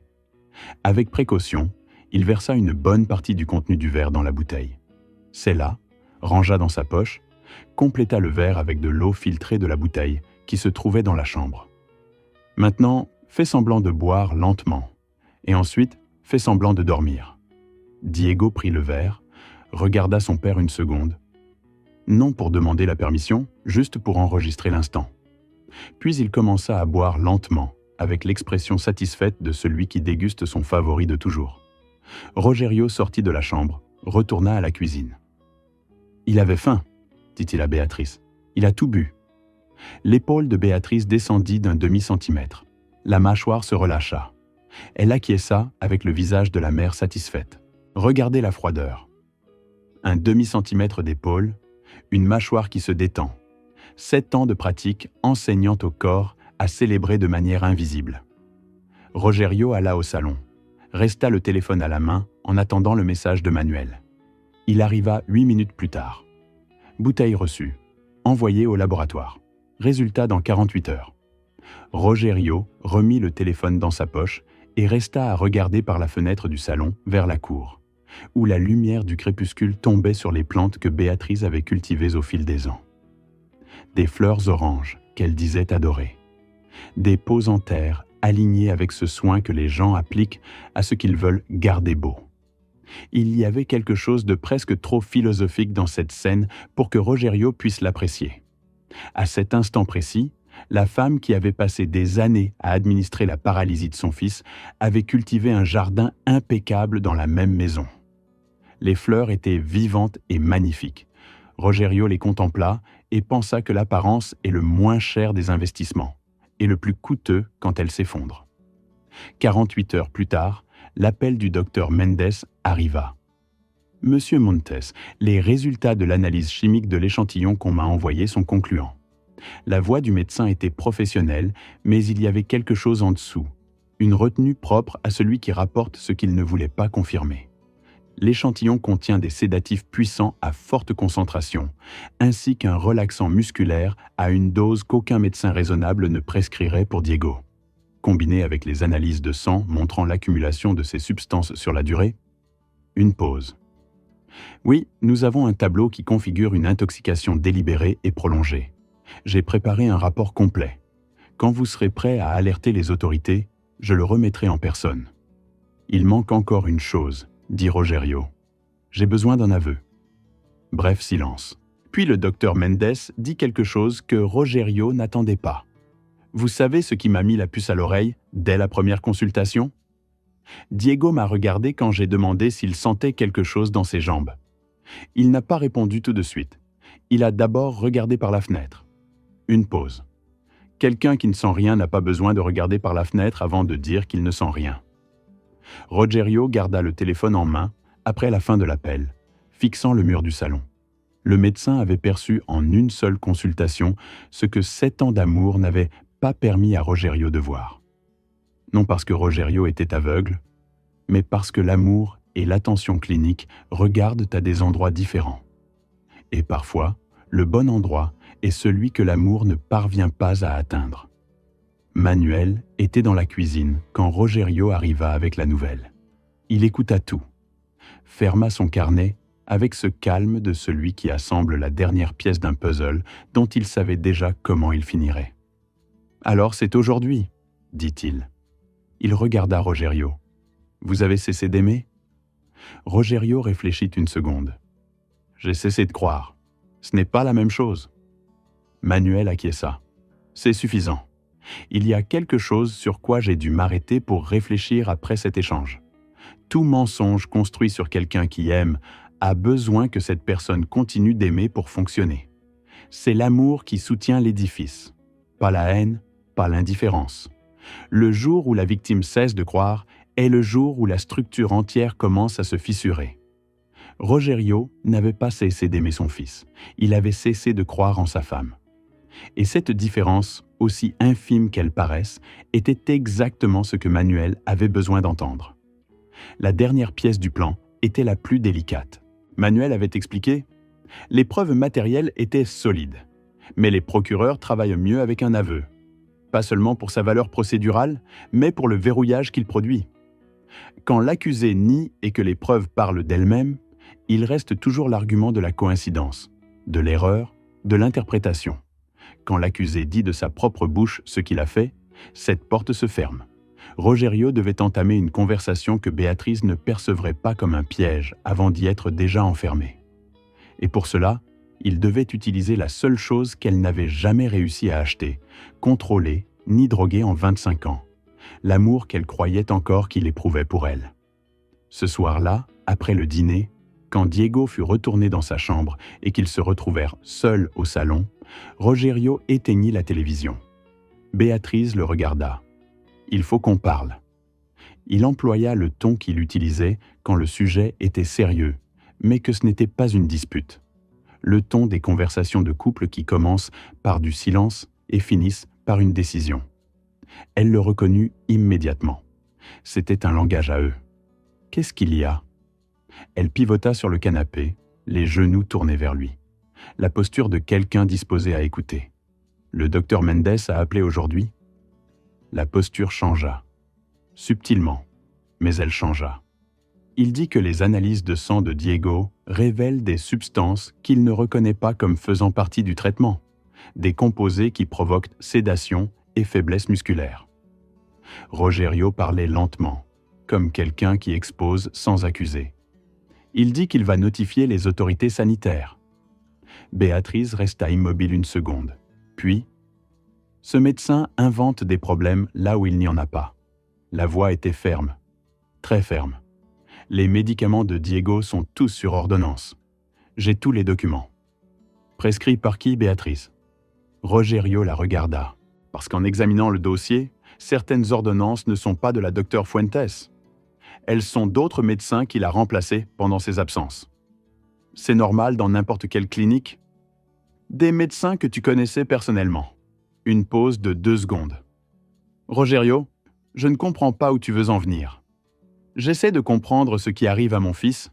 Sa voix était plate, pas élevée, pas tremblante. Plate comme une table. Parce que s'il y a quelque chose qui cloche avec les médicaments, j'ai besoin de savoir. Et si tu sais quelque chose que j'ignore, c'est maintenant qu'il faut me le dire. Elle se leva, alla à la fenêtre, resta de dos quelques secondes. Un geste que Rogerio connaissait. Béatrice avait besoin d'un mur ou d'une fenêtre quand elle avait besoin d'organiser son discours sans que personne ne voie son visage pendant qu'elle l'organisait. Quand elle se retourna, il y avait quelque chose de différent. Pas l'aveu, pas encore. Mais l'armure s'était amincie d'1 millimètre. Diego a besoin de stabilité. La voix sortit avec une conviction qui semblait authentique, parce qu'elle avait été répétée jusqu'à devenir un réflexe. 7 ans de routine construite avec soin.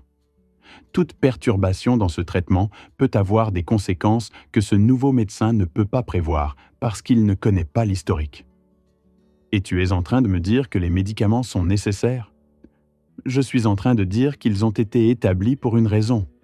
Une raison de qui? Silence. Béatrice. Rogerio se leva du canapé, s'approcha d'elle, non avec urgence, avec la lenteur de celui qui laisse le temps à l'autre de comprendre. Je suis au courant pour l'assurance. Le visage ne s'effondra pas, mais trembla, comme un mur fissuré encore debout, mais qui a déjà montré où il va céder. Quelle assurance? L'assurance invalidité de Diego. Celle que tu as souscrite après l'accident, pendant que j'étais à l'hôpital trop terrorisé pour lire ce que je signais. Celle où tu es l'unique bénéficiaire. Une pause.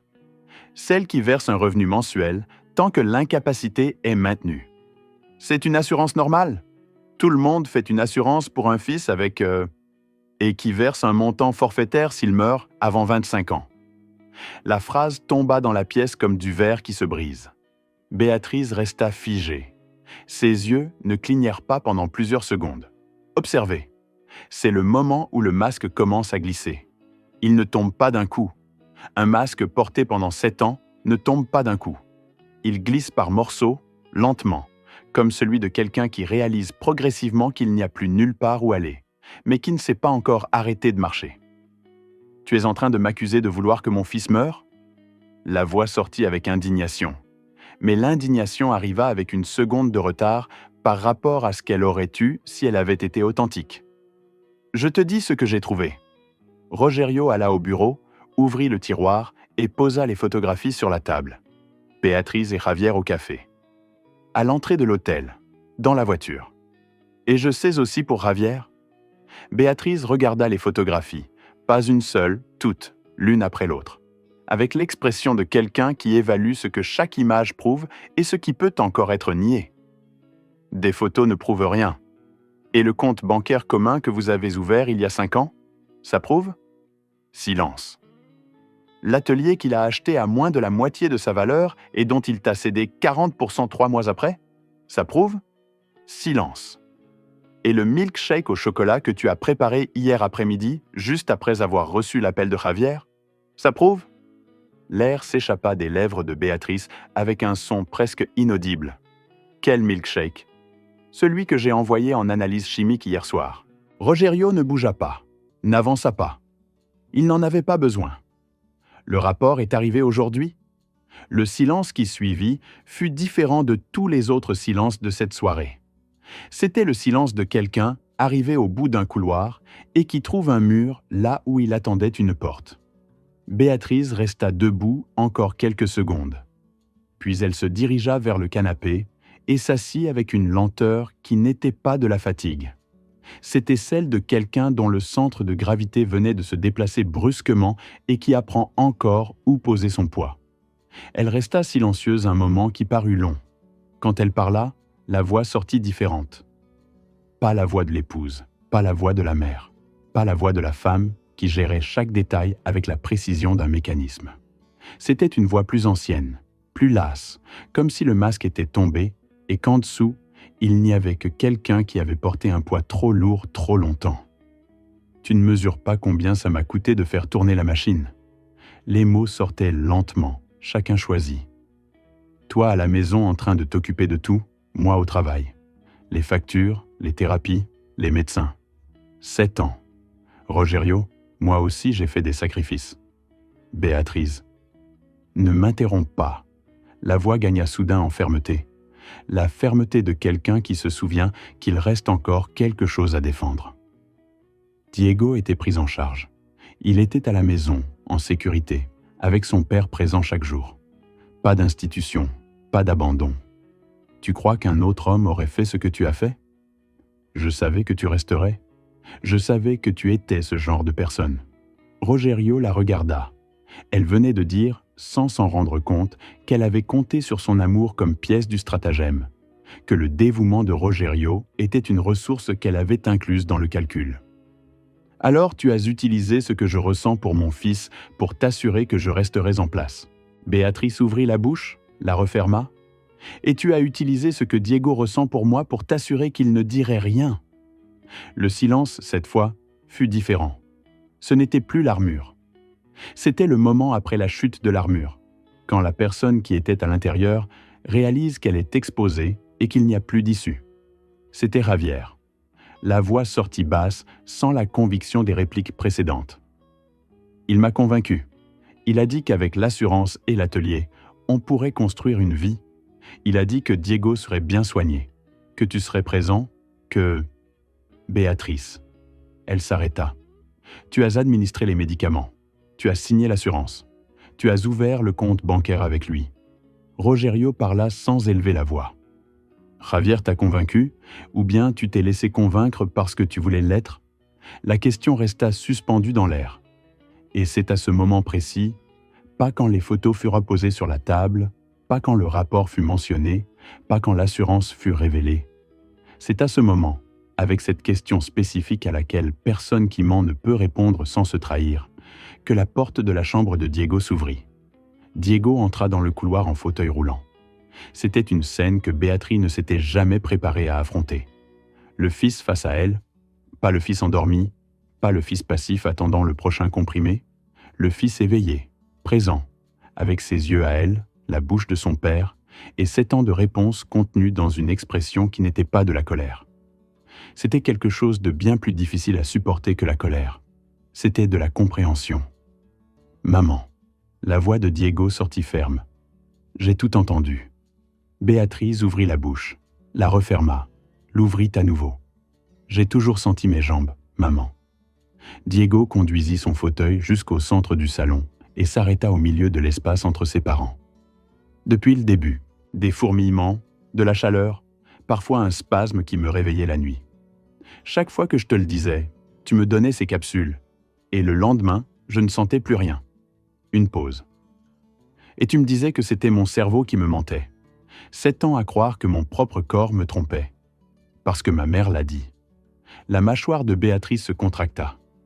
Mon cœur, tu ne m'as pas enfermé dans le fauteuil? La voix de Diego ne trembla pas. Il y avait en elle quelque chose de plus vieux que lui. La sérénité de celui qui a suffisamment souffert pour arriver de l'autre côté et y trouver non pas de l'amertume, mais de la clarté. Tu m'as d'abord enfermé dans le doute. Le fauteuil n'en a été que la conséquence. Une pause. Combien de temps encore tu allais attendre? C'était quand? La fin du plan maman. Quand j'aurais eu 25 ans et que l'assurance aurait perdu sa valeur? Ou avant? La dernière question tomba dans la pièce et personne n'y répondit, parce qu'elle n'avait pas besoin de réponse. La réponse se trouvait dans le silence de Béatrice, dans la façon dont ses yeux se détournèrent de son fils. Non par culpabilité, encore par calcul. Et ce fut ce détournement, cette demi-seconde de regard qui choisit de ne pas affronter, qui brisa ce qui restait de doute chez Rogerio. Dehors, à un demi-pâté de maison, Manuel avait reçu le message de Rogerio 30 secondes plus tôt. Le rapport était prêt. L'enregistrement tournait. Le parquet était en alerte depuis la veille au soir. Les officiers n'attendaient que le signal. La sonnette retentit. Manuel entra avec 2 officiers de police. Le mandat de perquisition était dans la poche de Manuel. Le mandat d'arrêt était dans celle de l'officier de tête. Béatrice Huerta Esquivel. L'officier lut le nom avec l'indifférence de celui qui l'a fait de nombreuses fois et sait que chaque fois n'est différente que pour la personne dont on lit le nom. Vous êtes en état d'arrestation pour les délits de lésion corporelle volontaire, administration de substances nocives et fraude. Vous avez le droit de garder le silence et d'être assisté par un avocat. Béatrice se leva du canapé avec une lenteur qui n'était pas de la résignation. Ses yeux balayèrent le salon. Les photographies sur la table, les officiers à la porte, Manuel debout dans le couloir, Rogerio immobile au milieu de la pièce et Diego dans son fauteuil roulant au centre de tout. Et il y avait dans son expression à cet instant quelque chose que Rogerio grava involontairement. Ce n'était pas du remords, c'était de la stupeur, la stupeur de quelqu'un qui a construit quelque chose pendant des années en le croyant solide, et qui découvre trop tard avoir bâti sur du sable. Quand les officiers la conduisirent dehors, elle passa devant le fauteuil de Diego, s'arrêta une seconde, regarda son fils. Diego ne détourna pas les yeux. Elle sortit. Javier fut arrêté le lendemain matin à Pátzcuaro. Manuel avait passé la nuit précédente à retrouver l'adresse. Les officiers frappèrent à la porte à 6 heures du matin. L'heure à laquelle les mauvaises nouvelles arrivent quand quelqu'un a passé la nuit à espérer qu'elles n'arriveraient pas. Les investigations qui suivirent révélèrent ce que Rogerio avait déjà pressenti, mais ne parvenait pas encore à voir dans son ensemble. Il y avait un médecin, pas la docteure Fuentes, qui était innocente, mais un praticien qui signait des ordonnances en blanc contre de l'argent, sans voir le patient, sans responsabilité, sans visage. Le genre de personne qui existe dans tout stratagème, parce que tout stratagème a besoin de quelqu'un pour faire la partie technique sans poser de questions. L'argent de l'assurance que Rogerio payait chaque mois revenait sur le compte de Béatrice et Javier sous forme de bénéfices. 7 ans de primes payées par le mari trompé, finançant la vie du couple qui le trompait. Si ce n'était pas aussi cruel, ce serait presque élégant. Une comparaison s'impose ici. Au Brésil, cela constituerait de l'escroquerie aggravée, des lésions corporelles volontaires et une association de malfaiteurs. Le tout cumulé. Au Mexique, dans le Michoacán, la loi prévoit une aggravation lorsque la victime est sous la tutelle de l'auteur. Et Diego avait été mineur pendant une partie de la période. Les avocats de Béatrice et Javier allaient avoir besoin de temps et de créativité. Ils auraient un peu des deux. L'atelier fut placé sous séquestre judiciaire, l'assurance suspendue, le compte commun gelé, et le docteur Mendes, rapport en main, entama le protocole de réhabilitation de Diego. Le processus serait long, mais pour la première fois en 7 ans, il y avait un processus. Les mois qui suivirent furent les plus étranges et les plus complets que Rogerio eût vécu depuis longtemps. La maison resta pour eux deux seuls. Sans les horaires de Béatrice, sans les routines qu'elle avait construites autour de l'incapacité de Diego, l'espace parut plus grand. Non parce qu'il y avait moins de monde, mais parce qu'il y avait moins de poids invisibles répartis dans les pièces. Diego commença la rééducation 3 fois par semaine. La première séance fut discrète en intensité. Évaluation, test d'endurance, cartographie de ce qui existait et de ce qui s'était atrophié. Le kinésithérapeute, un homme jeune avec la patience d'un maître d'échecs, avait expliqué à Rogerio que le processus de rééducation musculaire, après des années d'atrophie par désusage combiné à la suppression chimique que Diego avait subie, c'était comme remonter un moteur resté immobile trop longtemps. Les pièces étaient en là. Elles avaient besoin de temps, de lubrification, de mobilisation progressive avant d'accepter une charge. Rogerio avait parfaitement compris.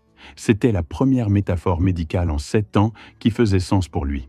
Au bout du premier mois, Diego pouvait bouger les orteils de manière contrôlée. Cela semblait peu vu de l'extérieur. Pour quelqu'un qui avait passé 7 ans à voir ses jambes immobiles, c'était suffisant pour couper le souffle. Au 2e mois, les séances progressèrent vers des mouvements contrôlés de la cheville. Diego sortait des séances le visage rouge d'effort et une expression que Rogerio avait mis du temps à reconnaître. Celle de quelqu'un qui est fatigué de quelque chose qu'il a choisi, pas de quelque chose qui lui a été imposé. La fatigue qui nourrit au lieu de vider. Je ne devrais pas rire, mais vous le feriez à ma place. Lors de la 2e semaine de rééducation, Diego tenta de se lever seul de la table avant l'heure. Le genou partit à gauche, la hanche à droite, le kinésithérapeute bondit de sa chaise et Rogerio jaillit du banc d'attente comme s'il assistait à un match décisif. Diego retomba sur la table, regarda les 2 hommes en état de panique totale et dit avec le plus grand calme « Je testais, c'est tout ». Rogerio resta blanc pendant 20 secondes. Le kinésithérapeute devint cramoisi. Diego fut très satisfait de lui-même. Entre les séances, Diego restait à la maison à étudier. Il s'était inscrit à un cours en ligne de mécanique automobile. « Puisque l'atelier va nous revenir un jour, papa, il faut que j'apprenne correctement. » Et il passait des heures devant l'ordinateur avec cette concentration que Rogerio connaissait depuis l'époque où le gamin démontait de vieilles horloges à l'atelier, simplement pour comprendre comment elles fonctionnaient. Au 3e mois, survint ce que le docteur Mendes avait prévu, mais que Rogerio avait appris à ne pas espérer pour ne pas être déçu. Diego se tint debout. Pas seul encore. Debout entre les barres parallèles du centre de rééducation, le kinésithérapeute à ses côtés. Rogerio planté à 2 mètres de distance, faisant l'effort le plus visible de sa vie pour ne pas intervenir. Les jambes tremblèrent, les genoux partirent droit sur les côtés avant de s'aligner.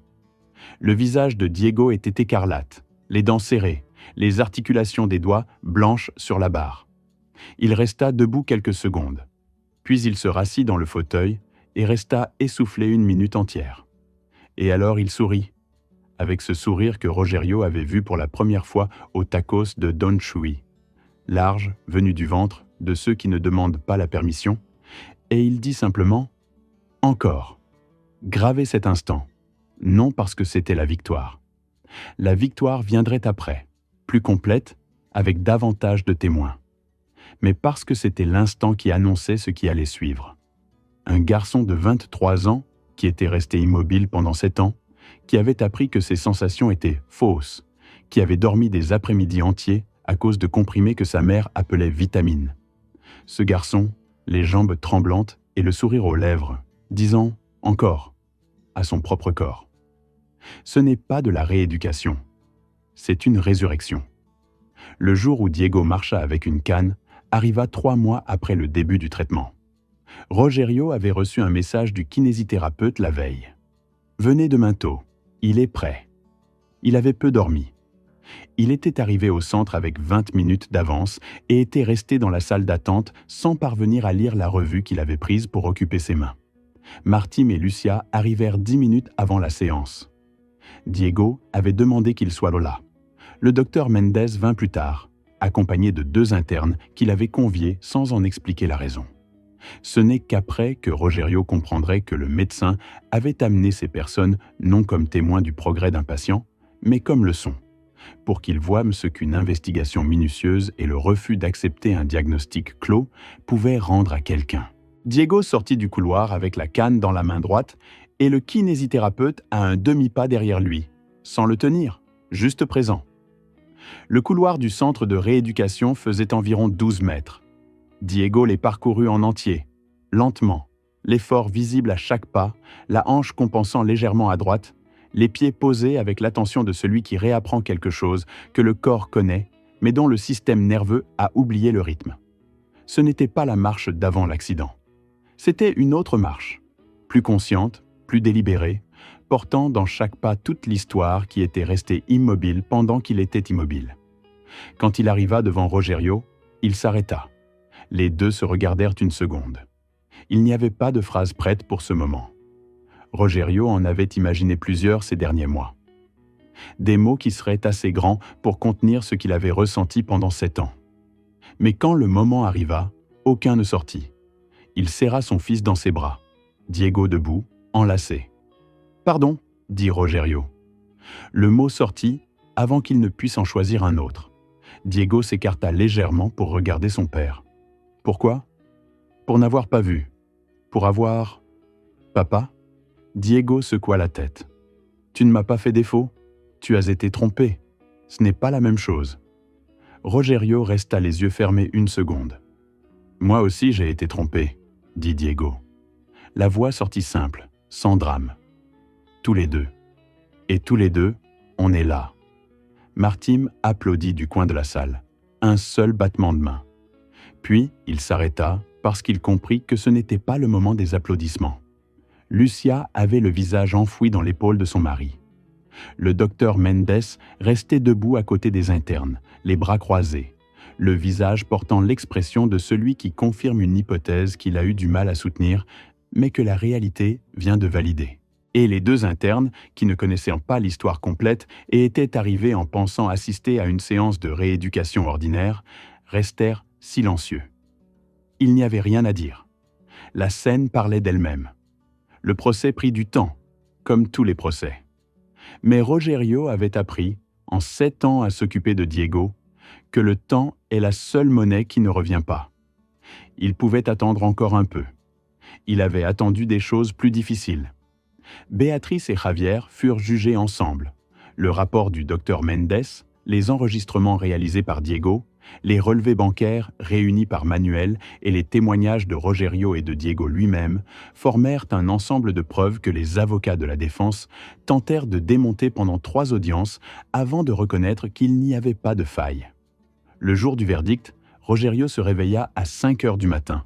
Par habitude, prépara le café, resta assis dans la cuisine, dans le silence de cette heure qui, pendant 7 ans, avait été emplie par la routine des soins. Médicaments, plateau, Diego, fils, c'est l'heure. Maintenant, le silence était différent. C'était le silence d'une maison qui commençait à apprendre comment redevenir normale. Diego se réveilla seul, s'habilla avec l'aide minimale dont il avait encore besoin, et les deux se rendirent ensemble au tribunal sans presque rien dire en chemin. Il n'y avait rien que les mots puissent contenir. La salle d'audience était froide et sentait le vieux papier et la climatisation. Béatrice était assise de l'autre côté avec son avocat, les cheveux attachés, la tenue choisie avec ce soin de celui qui veut encore faire impression, même quand il n'y a plus d'impression à faire. Rogerio la regarda une seule fois, pas avec colère. La colère s'était consumée dans les mois précédents en quelque chose de plus utile que de rester assis dans un tribunal. Il la regarda avec l'attention distante de celui qui reconnaît un visage qui fut un jour son monde entier et qui n'est désormais plus qu'un visage. Quand le juge prononça la sentence de Béatrice, 8 ans pour les délits de lésions corporelles volontaires continuées, administration de substances nocives, avec circonstances aggravantes pour la durée de 7 ans et le lien de maternité, Rogerio ressentit quelque chose qu'il ne s'attendait pas à ressentir. Ni soulagement, ni satisfaction. Il sentit un poids partir.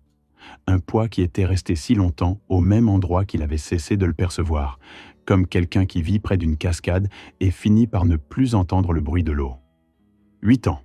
Le juge prononça 8 ans avec la même intonation qu'il aurait employée pour n'importe quoi d'autre. Parce que pour le juge, c'était une sentence de plus dans un après-midi de plus. Pour Rogerio, c'était 8 ans mesurés contre 7, mesurés contre chaque matin où il s'était levé à 5 heures en croyant un mensonge. Ce n'était pas suffisant. Rien ne serait suffisant. Mais c'était la justice. Et la justice, Rogerio l'avait appris, n'est pas la même chose que la réparation. C'est simplement la reconnaissance officielle que quelque chose de mal s'est produit. La réparation vient d'ailleurs. La réparation était assise à côté de lui, la canne appuyée contre l'accoudoir du fauteuil, regardant devant elle avec la sérénité de ses 24 ans qui avaient vécu plus qu'il n'aurait dû avoir besoin de vivre. Javier reçut 10 ans, la combinaison de fraude patrimoniale, association de malfaiteurs et complicité de lésions corporelles. Quand son nom fut lu, Rogerio ne regarda pas du côté de la défense. Il n'en avait pas besoin. L'atelier fut restitué au nom de Rogerio dans le cadre de la réparation ordonnée par le juge.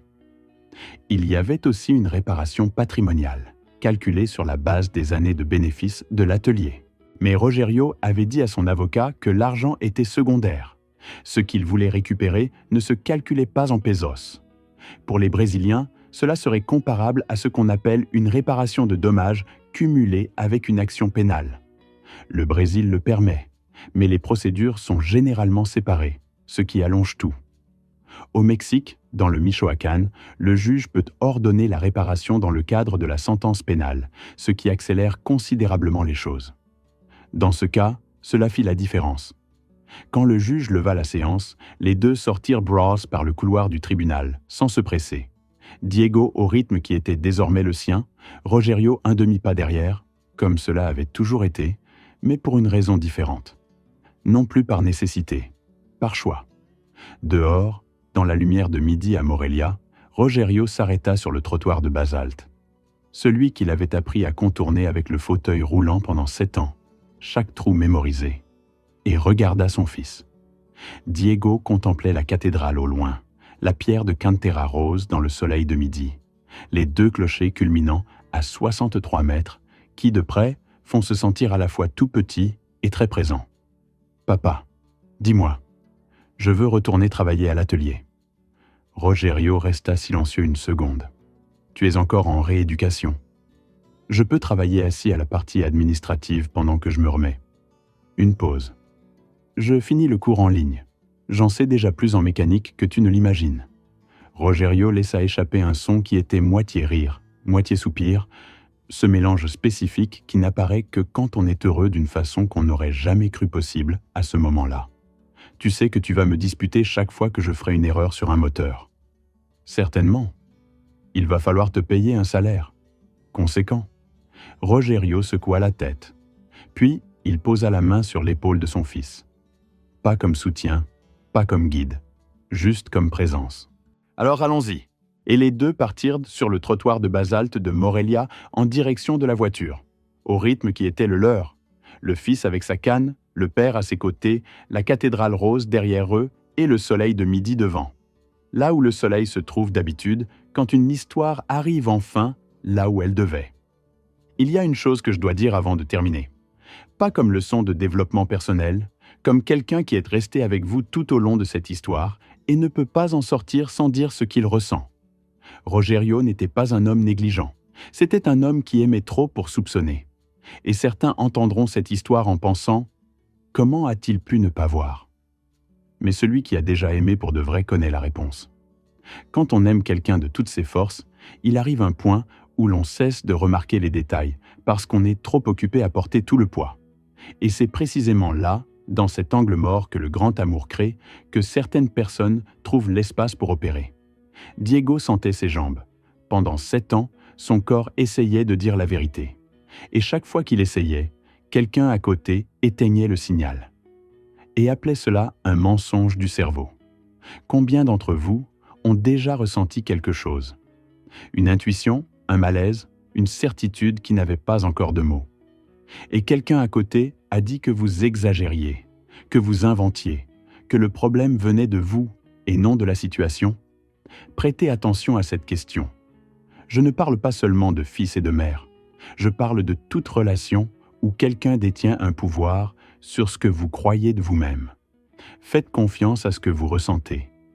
Pas aveuglément, pas sans vérifier, mais suffisamment pour poser la question à voix haute, pour chercher un deuxième avis, pour ne pas accepter « c'est ton imagination » comme réponse définitive de la part de quelqu'un qui devrait souhaiter votre bien-être. Et pour ceux qui sont comme Rogerio, ceux qui prennent soin, qui sacrifient, qui sont toujours présents, une dernière chose. La présence n'est pas la même chose que l'attention. Rogerio était là chaque jour, mais il avait cessé de vraiment poser les questions. Il avait cessé d'écouter entre les lignes. La routine avait transformé l'amour en pilote automatique. Et en pilote automatique, on exécute. Mais on ne voit pas. Posez des vraies questions à vos enfants, à vos parents, à ceux que vous aimez. Pas le « ça va » dont la réponse est déjà attendue, mais le genre de questions qui laisse l'espace pour que la vraie réponse apparaisse. Parfois, c'est cette question simple, posée avec une attention réelle, qui ouvre la porte restée fermée depuis des années. Si cette histoire vous a touché et qu'elle a laissé quelque chose en vous, dites-le nous en commentaire. Un seul mot suffit. Et dites-nous depuis quelle ville vous regardez. Vous n'imaginez pas à quel point c'est important pour nous. Si vous n'êtes pas encore abonné, faites-le maintenant. Il y a beaucoup d'histoires qui vous attendent. Et comme toujours, chaque seconde en vaudra la peine. On se retrouve à la prochaine.